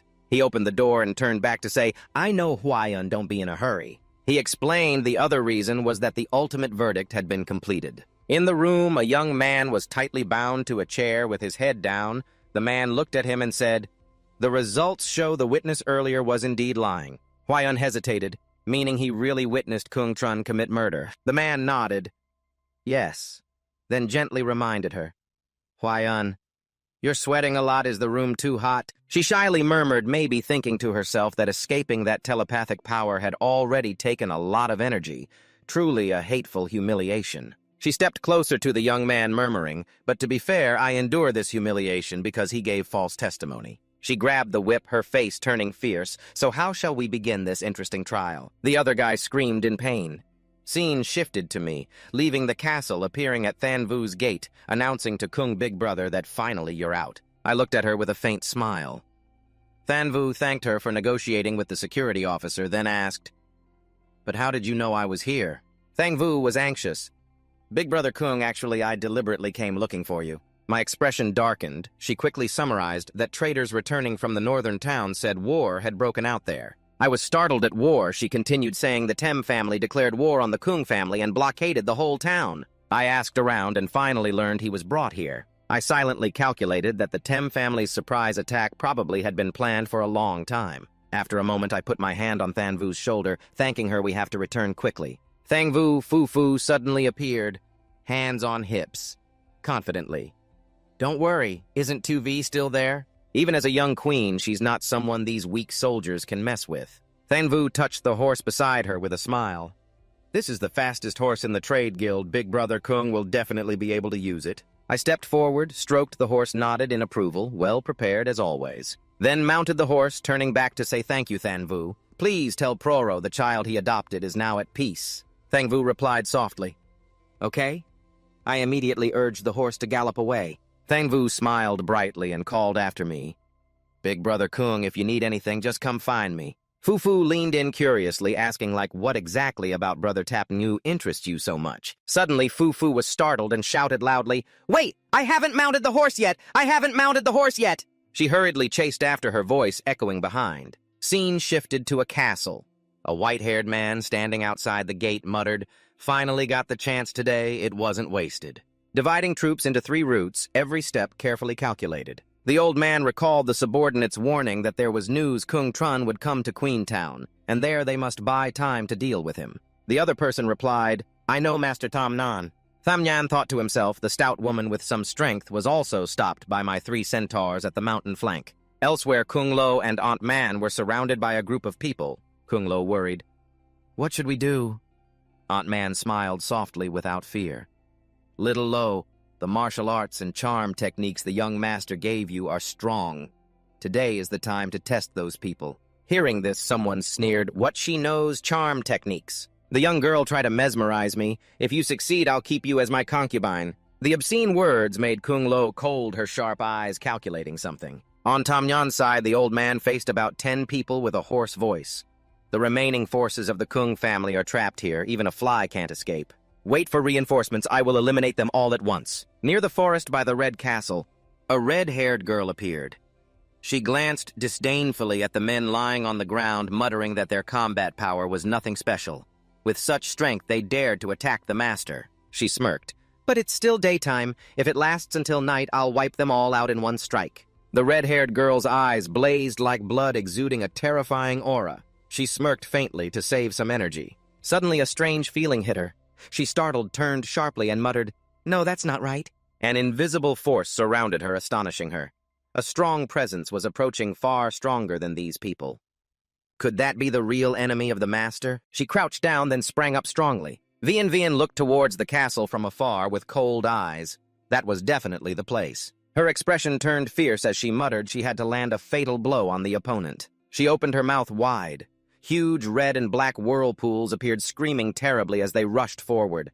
A violent explosion rang out. So who was Uncle confused by the noise? He looked up and saw Tam Nhan hovering in the air, thinking, "So Tam really invited such a master?" Tam Nhan laughed loudly, proud. "It seems this is the reinforcements for that person." He looked down at the people below and declared, "Senior of the Tem family still has face.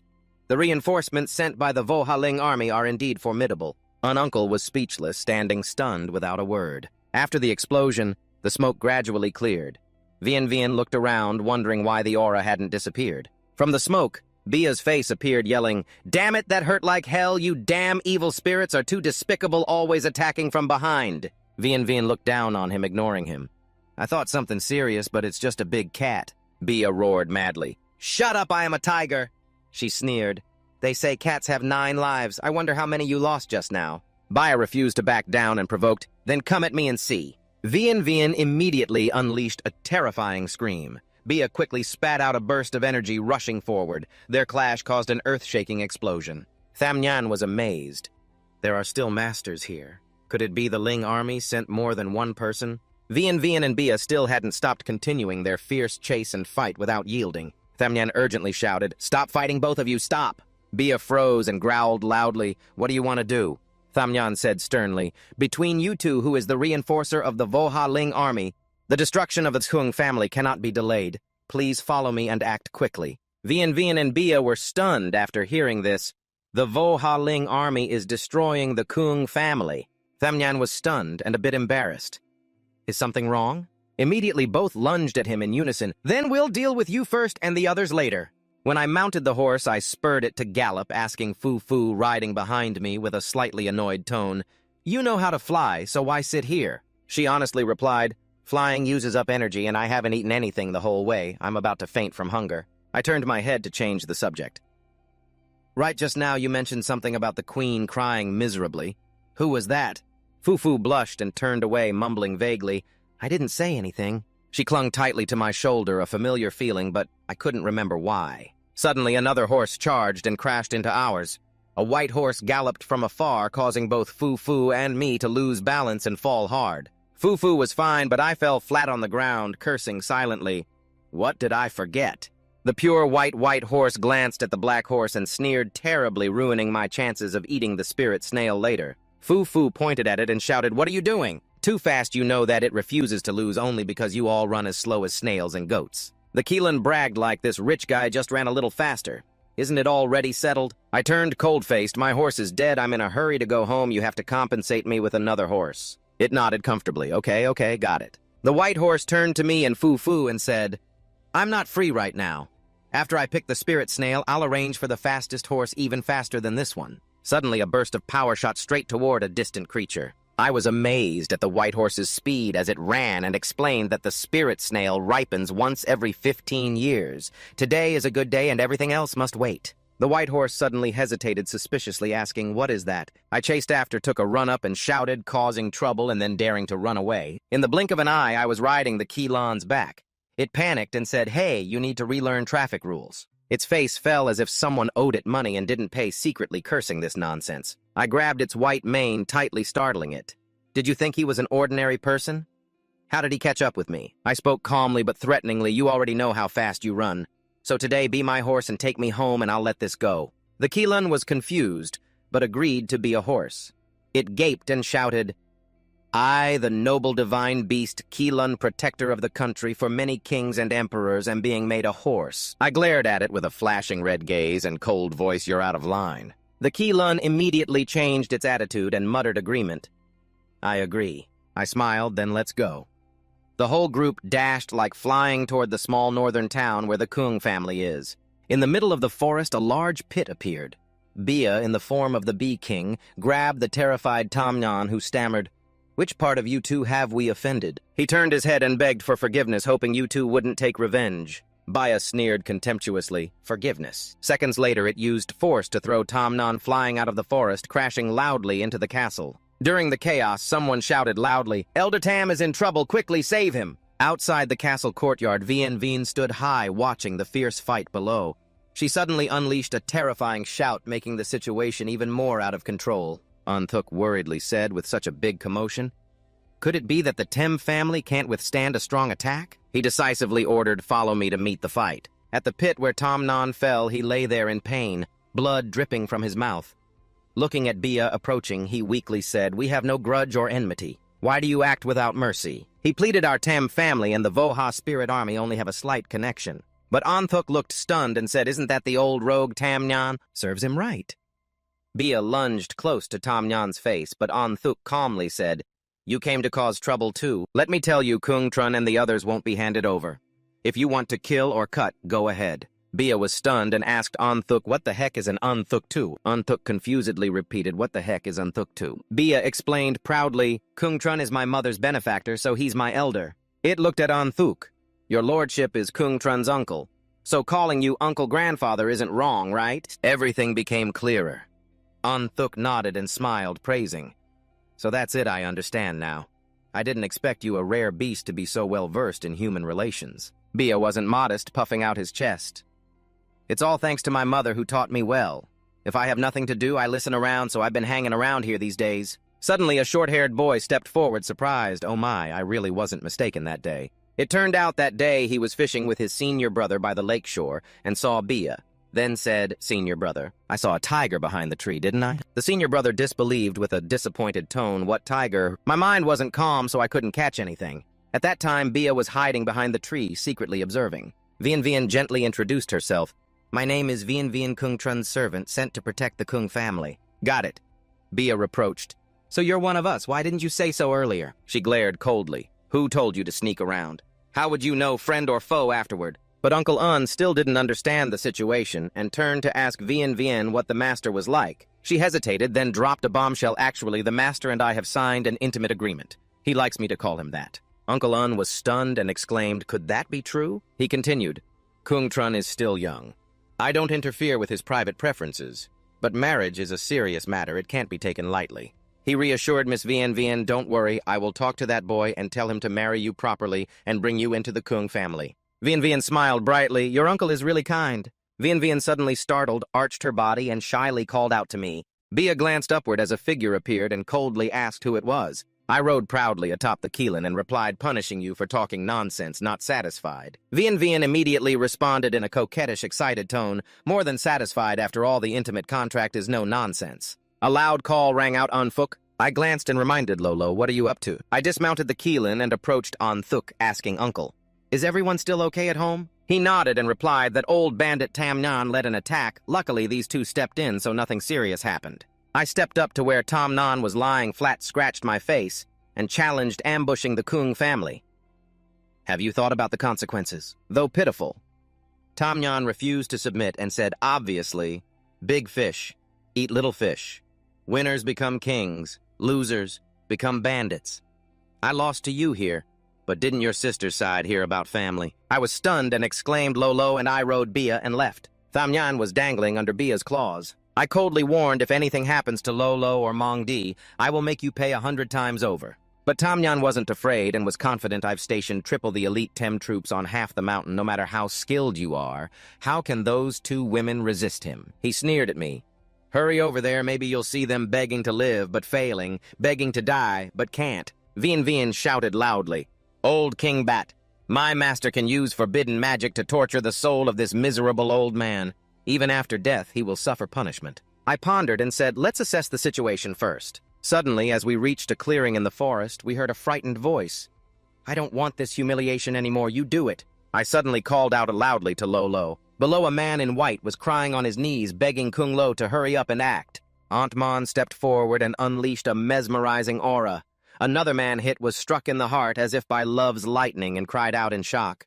3 seconds later, he became wild, drooling with a dazed face. He clutched Aunt Mon's leg tightly, eyes full of hearts, unwilling to let go. Aunt Mon still smiled and asked, "Are you willing to die for me?" Strangely, the man in white, as if bewitched, replied decisively, "My queen, I wholeheartedly agree." The other man saw his comrade like this, his tone more urgent. "Van Nai Kung Lo, hurry up. Compared to being enchanted and drained to death, I'd rather just die simply than beg that person." Kung Lo cleared her throat and shyly responded, "All right then." As soon as she finished, she threw a punch straight at him. He shattered into pieces, but still managed to say thank you for freeing me. I quickly landed. Kung Lo ran over and hugged me, crying uncontrollably. "Finally. You're here. It was so scary just now." I comforted her. "It's okay now, nothing to worry about." Bia watched the scene, a drop of sweat rolling down his face, thinking with the power of this girl's punch, no one here can scare her. Tham Nhan witnessed everything in shock, shouting, "Aren't you the elite Tam troops? Why is every one of you such cowards?" A young man with an injured hand came forward to report to the elder. "It's not that we fear death, but even with all our strength, we couldn't harm the enemy." Luke Tam Nha doubted something, trembling as he pointed at Kung Lo. "This woman's punches are extremely simple, looking like random swings with no technique." He panicked, remembering, but once touched, they instantly dissolve into smoke. Kung Lo yelled, chasing them off. "Follow those people, don't come here, don't come here." Every punch she threw was a critical hit, causing the enemy to fall and be severely injured. One man, trembling, reported, "She's even more terrifying. Don't even look directly at her. Just hearing her voice or smelling her scent is enough to be controlled." In the end, our brothers didn't even have a dignified death. I stepped up to Tam Nhan and sneered, "Elder Tam, this battlefield really is a lose-lose situation for you. You hit the mark." Tam Nhan was caught in the iron grip of the beer claws, knowing he was outmatched, quickly changed his attitude and begged Kung Trun, "You win today, my Tam family has paid enough, let me have a way out, I will absolutely not interfere anymore. You should know, senior, my Tam family has influence." Before Vo Ha Lin Kwun could finish speaking, the beer was slammed hard to the side as he cursed, "Damn you." Tham Nhan fell headlong, blood spurting in a trail. Uncle Un looked at me and said, "This old man has always threatened you, I can't hold back anymore." I sighed. I still wanted to extract more information, but you acted too quickly. Suddenly, the Keelan, which had been ignored until now, cut in and said, "Can I go now?" "I already said I'm only taking you this far, that's it, right?" I was startled. I forgot about this guy." Then I blurted out, "Do you want to sign a long-term contract, all expenses paid, salary included?" I thought to myself, after all, the distance and frequency of teleportation are limited. The efficiency of this thing is much higher. But the Keelan snorted, coldly annoyed. "Even if it starves me to death, I won't come back here again." The white horse silently vowed never to meet humans again.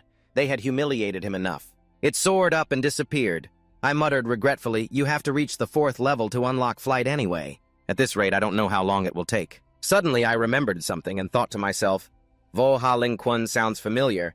Isn't he the boss of the high-level Korean demon dungeon, the top righteous son in the divine realm fantasy? I rubbed my head, trying to recall more about Vo Ha Lin Kwun, but only remembered that he personally killed my father. The rest I hadn't read carefully. Vian Vian suddenly spoke up.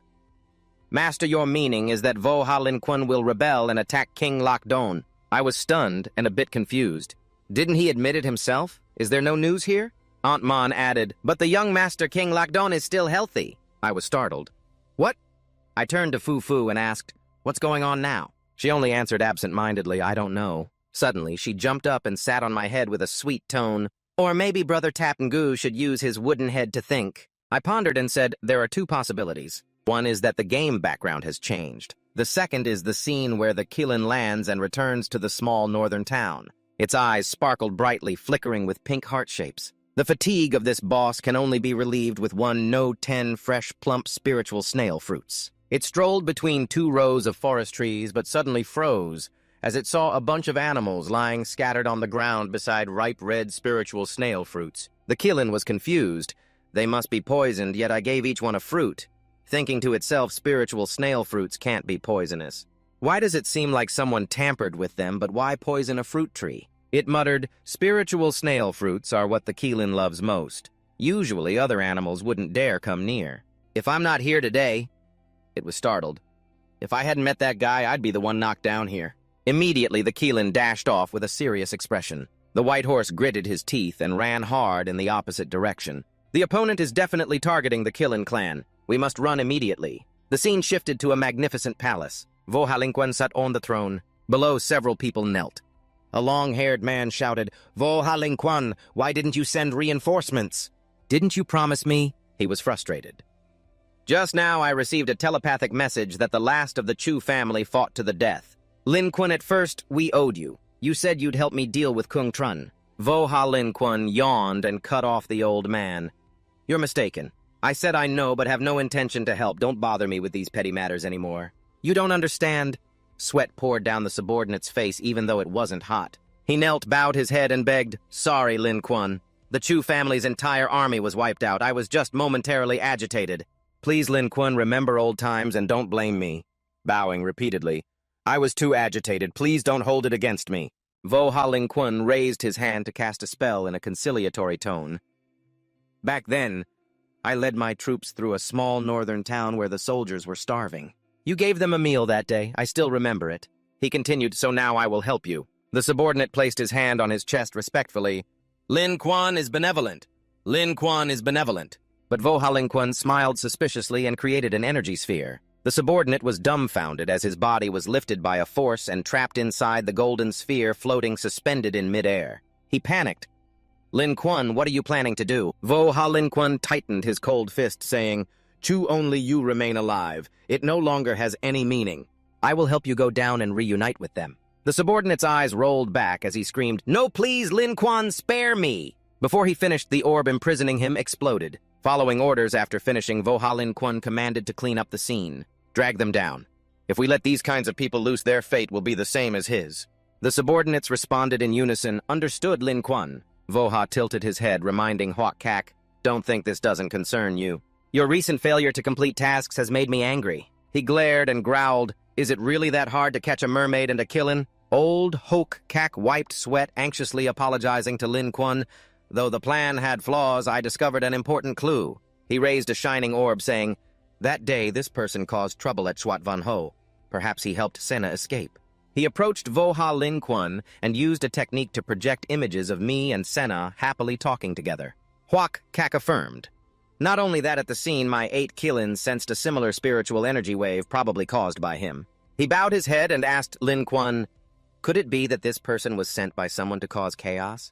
After hearing this, Voha Lin Quan couldn't help but suspect. Could it be that old man?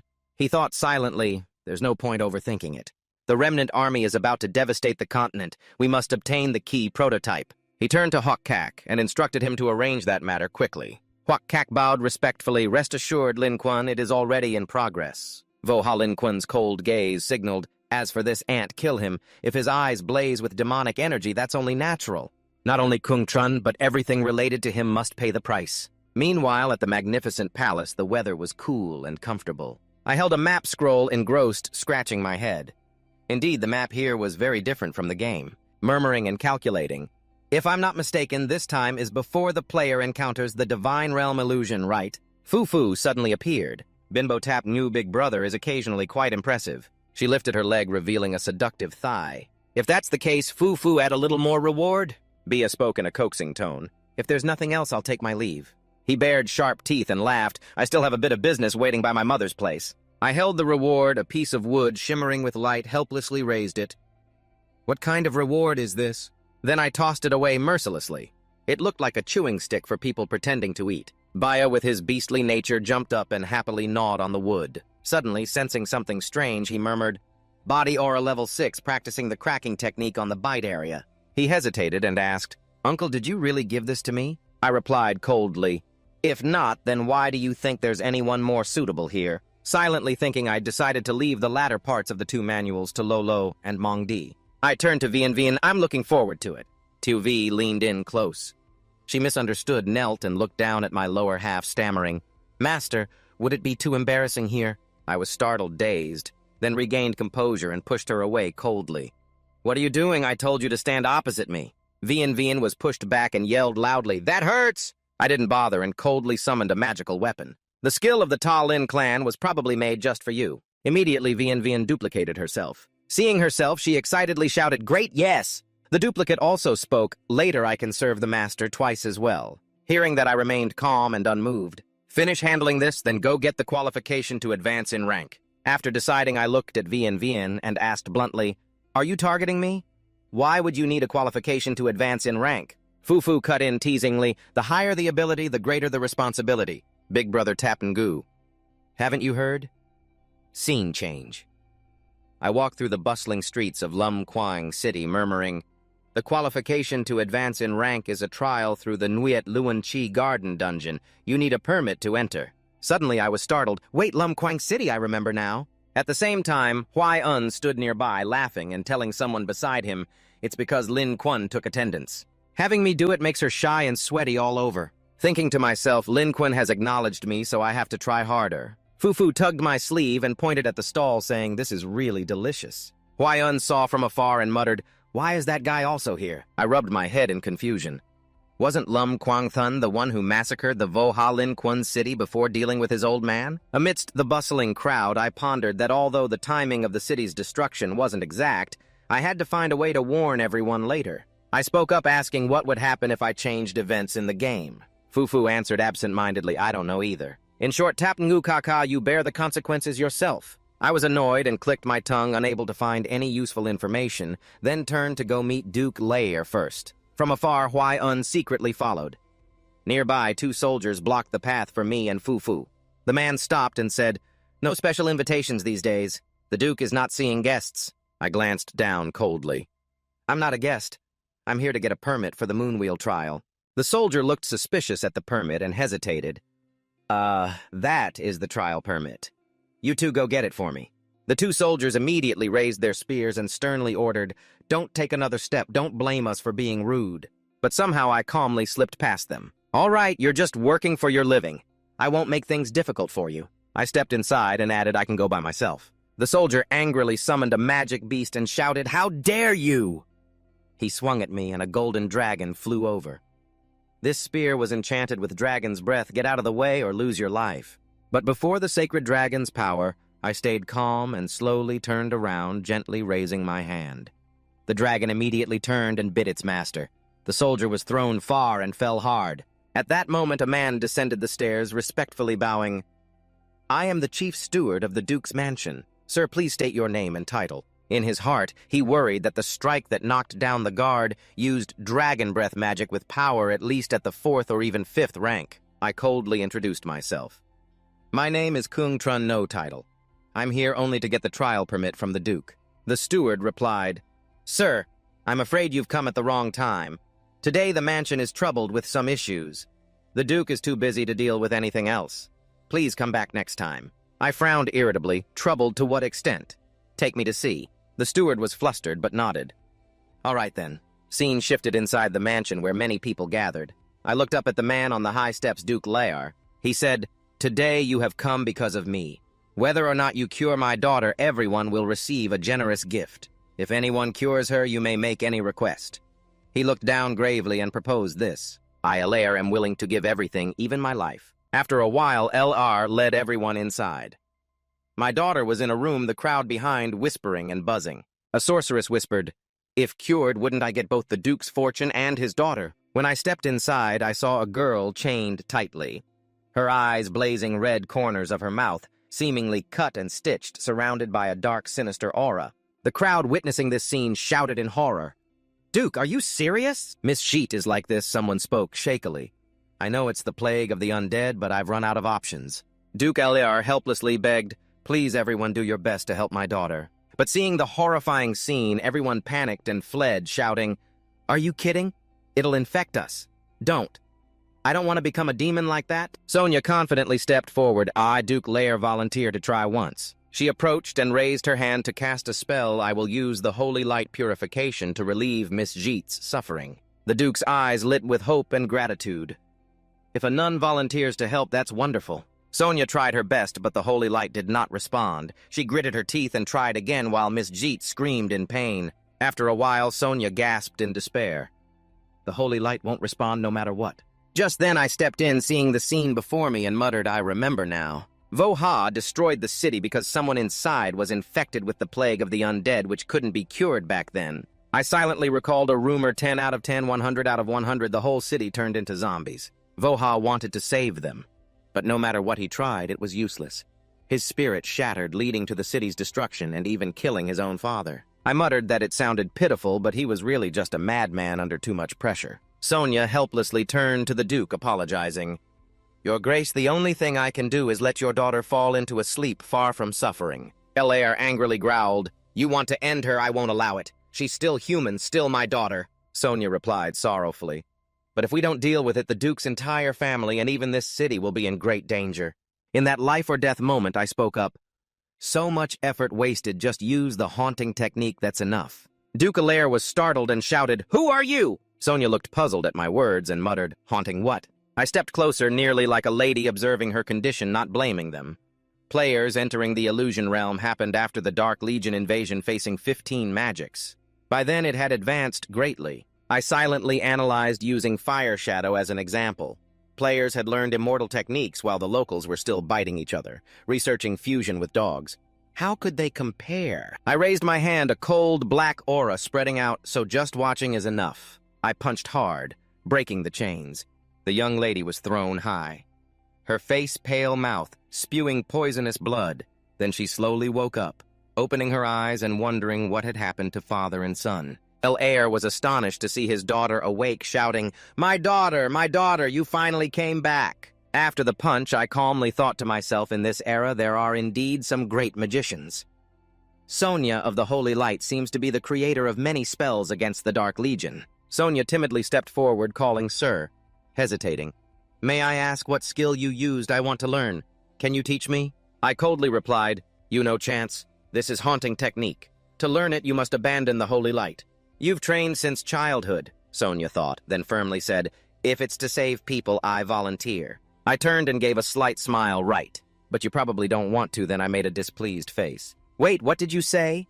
Sonia declared resolutely. "To save more people and fight the plague, I volunteer to learn the haunting technique you mentioned." I silently marveled. The legendary sage, known across the continent for decades, is now following me to learn haunting technique. Outside the Duke Lars mansion, he respectfully handed me a pass. Grandmaster Kung's permit to enter the secret realm is inside, plus the Duke's office token in Lumquang City. Just present it, and everything will be settled. Besides this, I can meet any other requests you have. Kung Trun listened calmly, raised an eyebrow slightly, and replied, "This is enough. And as for other requests, it seems there are none. If I think of anything later, I'll come back to find you, old man." Moved tears ran down his wrinkled cheek as he bowed respectfully, voice trembling.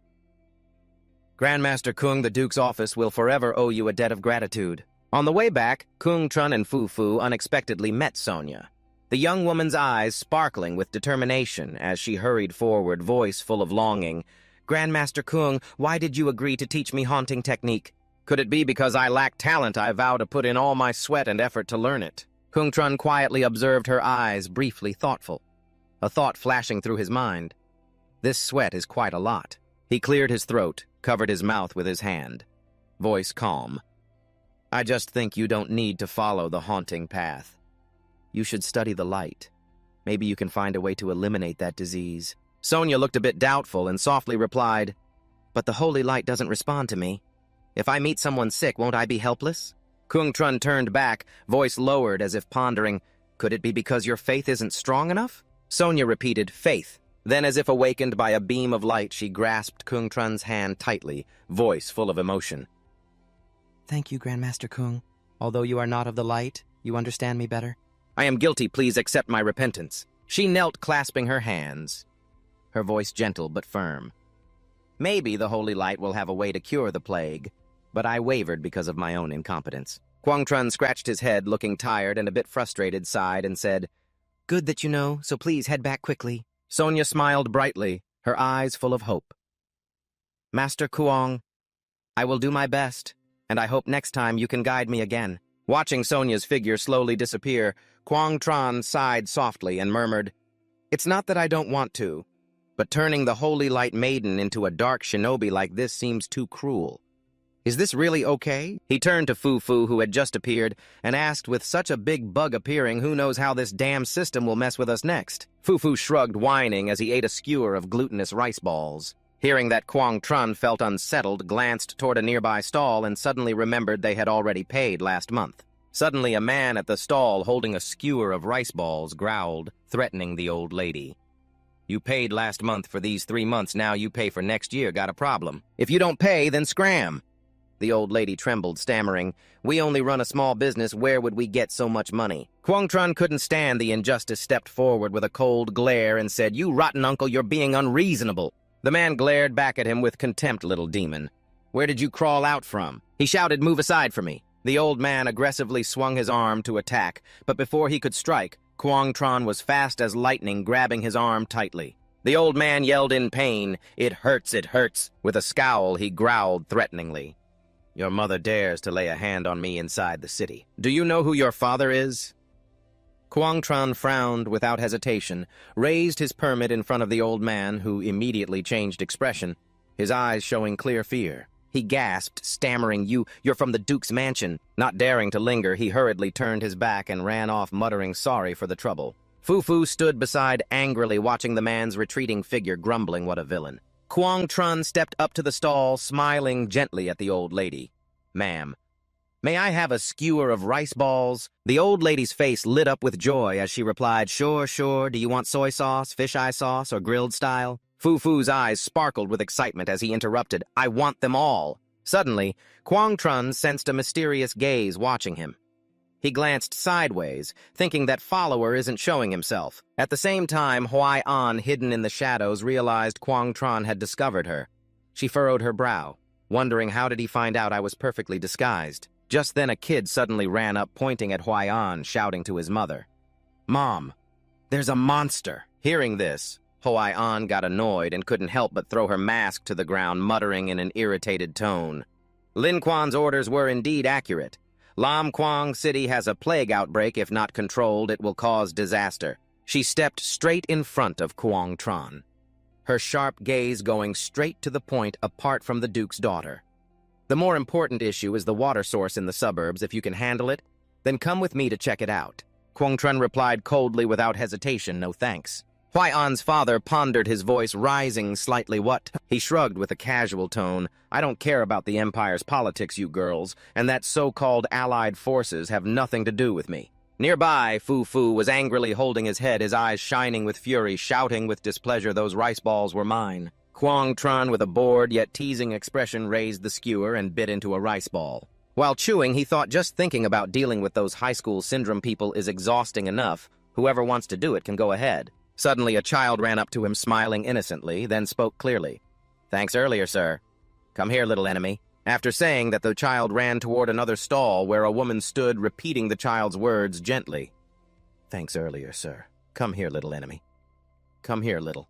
Drawing Kwang Tron's gaze toward them, vague memories inside him gradually became clearer, like a painting redrawn in his mind. He squinted and turned to Huai An, asking in a low voice, Where is the polluted water coming from? She answered with a sharp look. I believe it's from the jungle area near the town, close to a small mining site. Kwang Tron and Huai An stood before a polluted aura of death rising like a thick black mist. Kwang Tron focused his hands, sweeping through the air, trying to neutralize the toxic energy. Huai An stood beside him, worried, asking, Can you handle this? He snapped irritably, Shut up and let me work. Step by step, Kwang Tron approached the death aura and felt a clear change. Huai An, standing behind, couldn't hide her surprise and exclaimed, It really can be purified. But when the death aura completely dissipated, Kwang Tron sighed tiredly and muttered, Just purifying one drain already drained all the spiritual energy. He quietly realized there were about 10 similar drains around Lam Quang City, and if one was like this, they'd have to find another way. Huai An saw him frown deeply and asked, Is there a secret you can't reveal? Without waiting for his answer, she turned to leave, but suddenly stopped, annoyed. What are you doing? Kwang Tron shrugged with a careless look and explained, Drains need to drain water, and so do I. Otherwise, do you want me to hold it until I die? If you damage the environment, obviously the tools have to be confiscated. Suddenly, from a large tree ahead, a formation flared, and a masked man holding a long sword appeared, roaring. Got you now! Kwang Tron startled, yelling inside, Spiritual energies depleted, can't use shield move, damn. How do I handle this distance? The masked man's sword swung fast like the wind, but at that moment, Kwang Tron vanished. The enemy was stunned, only seeing him collapse face down on the ground. Facing Huai An, who was gathering spiritual power, a brilliant golden orb hovered in her hand. Quang Tran lay motionless under the maximum pressure of mental force, shouting, "Hey, can you let me go?" Huai An didn't even care. Gently brushed her hair, moved gracefully, and smiled coldly in a smooth tone. "Assaulting someone in front of Officer An means we have to interrogate you properly, right?" Anger rose inside Quang Tran as he thought she's deliberately seeking revenge, definitely on purpose. You can't judge a person by appearance alone. Huai An stood before the masked man, coldly looking down. "I'm the security officer now. You better fold your arms in submission and come with me to the interrogation room to face the consequences." The pressure from Huai An's mental force weighed heavily on the man, making the masked figure almost unable to move. But suddenly he sprang up, swinging a sharp sword straight at Huai An, roaring angrily. "The target isn't you. Get out of the way." Huai An's cold eyes didn't waver as she smirked. "Still able to move, huh? Looks like I'm still too kind, aren't I?" Mental force erupted, enveloping the masked man like an invisible net. He jumped aside skillfully to dodge, then charged at Huai An, taunting. Without pause, your ability only works near the activation area, right? Huai An clenched her teeth angrily and shouted maximum. The masked man, quick and agile, slipped out of the attack and sneered confidently. "If I just pull out of your activation zone in time, I won't be affected at all. Fine, as an assassin, I have absolute confidence against this." Not letting him gloat, Huai An gathered spiritual power like the wind and struck the masked man's chest hard. He trembled and raised both hands in surrender. Huai An looked at him coldly and said, "Police Chief Ma Ui never punishes prisoners with violence. Do you know why?" "You got away, because that's not my specialty." "Yeah, actually, it's the opposite, because I'm afraid if I use my strongest skill, punishing prisoners would be too easy and lose its meaning." She paused, muttering indifferently, feeling a bit wrong. Oh no. In that direction, the masked man noticed Huai An distracted and immediately shifted his target to Quang Tran, muttering bitterly, "Perfect. I'll take this guy's head now." Meanwhile, Quang Tran was calmly eating a floating rice ball, looking satisfied. Fu Fu beside him frowned and asked, "Is that yours, Fu Fu?" He shrugged and replied, "How else can I recover my strength if I don't eat?" Fu Fu, suddenly startled, looking behind at the masked man rushing forward, and shouted, "The neat guy Chu is about to die but still wants to eat well." Quang Tran, unshaken, flicked the rice ball in his hand with a smirk. "Last one's for you, maximum mental force." The masked man froze, looking at the scene before him, wondering, what's this again? Quang Tran sneered and replied, "Even if I get hit, it won't hurt or itch, because at that moment I'll take your life." The glutinous rice ball slid past Huai An's position and suddenly struck the masked man in the back. Quang Tran curled his lips smugly and said, "I told you not to dodge, now turn over and let's see. Hopefully you have something valuable on you." Quang Tran stood up, his eyes still lingering in amazement at Huai An's recent move. Was his mental power really that formidable? He bent down, searching the masked man's body, and found a token, muttering suspiciously, "What is this?" "Fu Fu, do you think it's useful? Those random trinkets on this miscellaneous guy aren't worth much, not even a tenth of what you gave me." Huai An looked curious, brightening up as he snatched the token. "Let me see it." She studied it carefully, her expression suddenly growing serious. Indeed, no mistake. This is the bodyguard token of Voha Lin Quan. He asked why would he have this on him? Could it be that a bodyguard encountered trouble and this token was stolen by him? Quang Tran frowned, his tone firm. "Obviously, this guy is the one Voha sent to kill me." Huai An asked suspiciously, "But why would Lin Quan have to deal with you?" He shrugged carelessly. "Who knows? Seems like someone named Tam came to cause trouble and I killed him. Before he died, he babbled something about being from Voha." Hearing this, Huai An suddenly woke up, raising her finger confidently. "Don't worry, I'll investigate this thoroughly. The fact that you eradicated the disease is a service to the Lin Quan Empire. Once they find out, they will definitely forgive and reward you. After all, he is so benevolent and great, no one cares more about everyone than him. That's why I want to be a Qian and follow in his footsteps." Quang Tran thought to himself, all right, her grandfather is pure and innocent. The assassination has nothing to do with him, nor the massacre." He turned serious and said, "By the way, I can't purify all the polluted water in Lam Quang City. You better go inform others to prepare, or that guy will massacre the entire city." Huai An's face was cold as ice and asked, "Who?" He replied calmly, but with hidden meaning, "You'll know when the time comes." He turned and walked away. Huai An hurried after him, shouting, "Hey! Don't go, explain clearly!" At the Imperial Palace, Quang Tran and Fu Fu were strolling leisurely when he suddenly spoke thoughtfully. If you can't teach your child, it's the father's fault. That's the guy, Trung Nhi Ling Quan. After all, the old emperor is too weak as a father, so I have to talk to him myself. Fu Fu quickly explained anxiously, Katap Kaka, don't be so confident. There are many masters in the palace, plus forbidden magical formations. If you enter, you won't be able to teleport out. Quang Tran smirked confidently. But isn't Fu Fu here? My life is in her hands. Yes, Fu Fu's eyes lit up as if enlightened teasing. So you want to rely on me? Well, that's not impossible. Just trust in the great magic of Fu Fu. Quang Tran smiled slyly and took out a large notebook, holding it up in front of her. First take this, then later. Fu Fu is so cute. If she falls, she might cry a long time, right? Fu Fu looked surprised and exclaimed, "What is it?" But before she could understand, Quang Tran grabbed her hand and shouted, 1, 2, 3, go! They both dashed off like a gust of wind. A while later, at a rocky cliff, Quang Tran was training his fists fiercely, each strike echoing. Meanwhile, Fu Fu flew around like a small whirlwind heading toward the imperial palace. At the palace gate, 2 guards were startled when they saw Fu Fu flash by like lightning. One was confused. Did something just fly past? The other tense ordered, everyone be alert immediately, inspect for potential dangers from above. Quang Tran observed silently. Now's the time. The soldiers approached Fu Fu. One asked suspiciously, Young lady, what's going on? Fu Fu pretended to panic and shouted loudly, a human trafficker tried to catch Fu Fu, but luckily I risked my life to escape. The guard hurriedly asked, Where is the trafficker? She pointed in one direction with a trembling voice. He's over there. Hearing that, the soldier immediately ordered, Quick, go investigate there. We can't let anything happen near the royal city.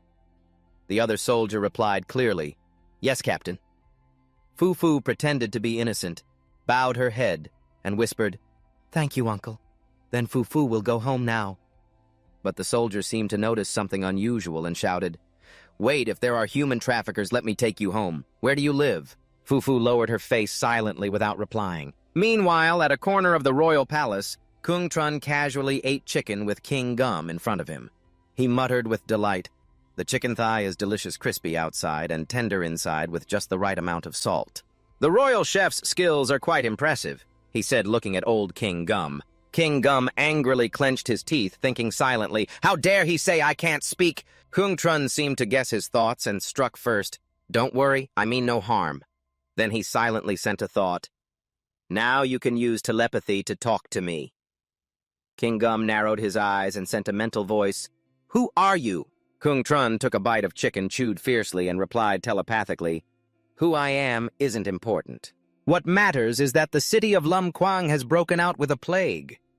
He stood up confidently, resting his hands on his thighs, and as he passed King Gum, he said, Moreover, it's your kind-hearted eldest son, Voha, because he couldn't stop them from breaking through the defenses and massacring the city. If anything is to be changed, it has to be now. That's also why I came to you, Emperor Gum. The voice was skeptical through telepathy. A plague. Are you joking? Our northern empire is always protected by God. How could something like that happen? And you say the city was massacred, that's even more impossible.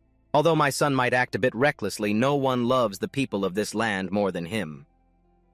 Before he could finish, Quang Tran cut him off coldly. On the day he was born, the entire northern valley whispered his name. Ak-O, my son, the destined leader of the North. Isn't that right? Gum was stunned, his lips trembling as he stammered telepathically, How do you know what I wanted to say? These words have been kept in my heart for decades. I was just waiting for the right moment to give them to him. Quang Tran looked at him with a serious glance, thinking silently. That's right, he definitely never expected this would be his last words before capture. He took a breath and calmly said, After all, lying doesn't benefit me. Isn't that what you said? Then you can verify it yourself. Ba Guang was furious, his eyes wide but helpless, only able to send a voice, Although I don't know this young man's intention, as soon as Mayan arrives, we'll know for sure. Hearing that, Quang Tran suddenly shouted, May, your old man secretly called someone over. Outside, 2 soldiers were escorting Fu Fu. One spoke suspiciously, Girl, you've already passed 3 streets, or maybe you don't remember where your home is. "Hello, Fu Fu," she replied with sparkling eyes. "When you're hungry, you have to eat enough to have the strength to think. Can you go buy something for Fu Fu to eat?" One soldier ordered, "Just take the girl back." The other worriedly asked the captain, "What if she's the daughter of some noble family? Have we offended someone important?" The captain coldly replied, still more suspicious than those trying to approach the royal city. Then he turned to Fu Fu, extending his hand seriously. "Girl, come with me." But suddenly, Fu Fu struck the soldier hard and shouted, "Ulaha, great punishment!" She gave a mischievous glance and mumbled, "Fu Fu won't play with you anymore. See you." The soldier fell to the ground, growling angrily. "There really is a problem." He hurriedly contacted old Mayan. "Sir Mayan, this is an urgent matter." "Mayan, this is. Please come here immediately to meet His Majesty and investigate." Inside the magic orb, old Mayan observed everything with a cold voice. "Don't worry, this entire royal city is already in my hands." He held the orb showing the image of King Gum and Kung Tran talking. On Kung Tran's side, he kept verbally attacking, "I'm confiding in you, yet you secretly called someone to attack me, using your age as an excuse to misbehave." And King Gum, with a smug look, sent telepathically, "Mayan didn't need my call. As an 8th rank mage, his spiritual power is enough to cover this entire royal city. Feeling the strange aura and coming here was only a matter of time. Besides, you were smart not to attack me. If you dare to attack, you will be instantly destroyed by the 8-stage magic contained in my talisman." Quang Tran, anger blazing, growled, "You damn prepaid card player." Gum speaking, even in a tone of advice to the young man. "I don't know how you got in here, but as long as you're affected by Mayan's forbidden formation, all magic will be ineffective." Quang Tran's eyes flashed with killing intent, his voice full of frustration, saying, "So I can't escape, right?" Old Gum sneered, his voice rising. "Rest assured I won't make things difficult for you, provided you clearly explain everything about yourself and even the Lam Quang city." Quang Tran couldn't hold back his emotions and blurted out, "Are you joking?" At that moment, Fu Fu was nowhere to be seen, but the space around was suddenly surrounded by countless purple-black tentacles, twisting like ghosts. Old Gum was startled, turning toward the source of the sound. On one side was a spatial tear, on the other a flickering teleportation gate. Gum old Mayan crawled out from there, planting his cane on the ground facing the king, speaking in a deep voice. "Mayan, how many people in this entire continent are as strong as you?" Gum's eyes brightened, repeating, "Mayan, how many people in this entire continent are as strong as you?" "I Mayan," he replied coldly.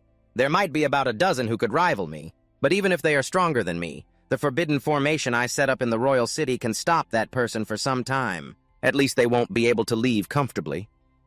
So who exactly can reach this level? The scene shifted to a precarious rocky cliff where King Gum stood, fishing eyes glancing around in all directions. He muttered in astonishment, "This is truly miraculous. Clearly the intention was tragedy." But he stopped as he heard a voice echo, yet it was reversed by someone else. "Your life is the most wonderful one I've ever seen." Gum was stunned, wondering, what voice is that? If someone asks you something strange, don't rush to refuse. Try to believe that it is the will of God. He muttered shakily, "Is the turtle talking? Is old age messing with my hearing? My mind seems off." Could it really be a messenger of God?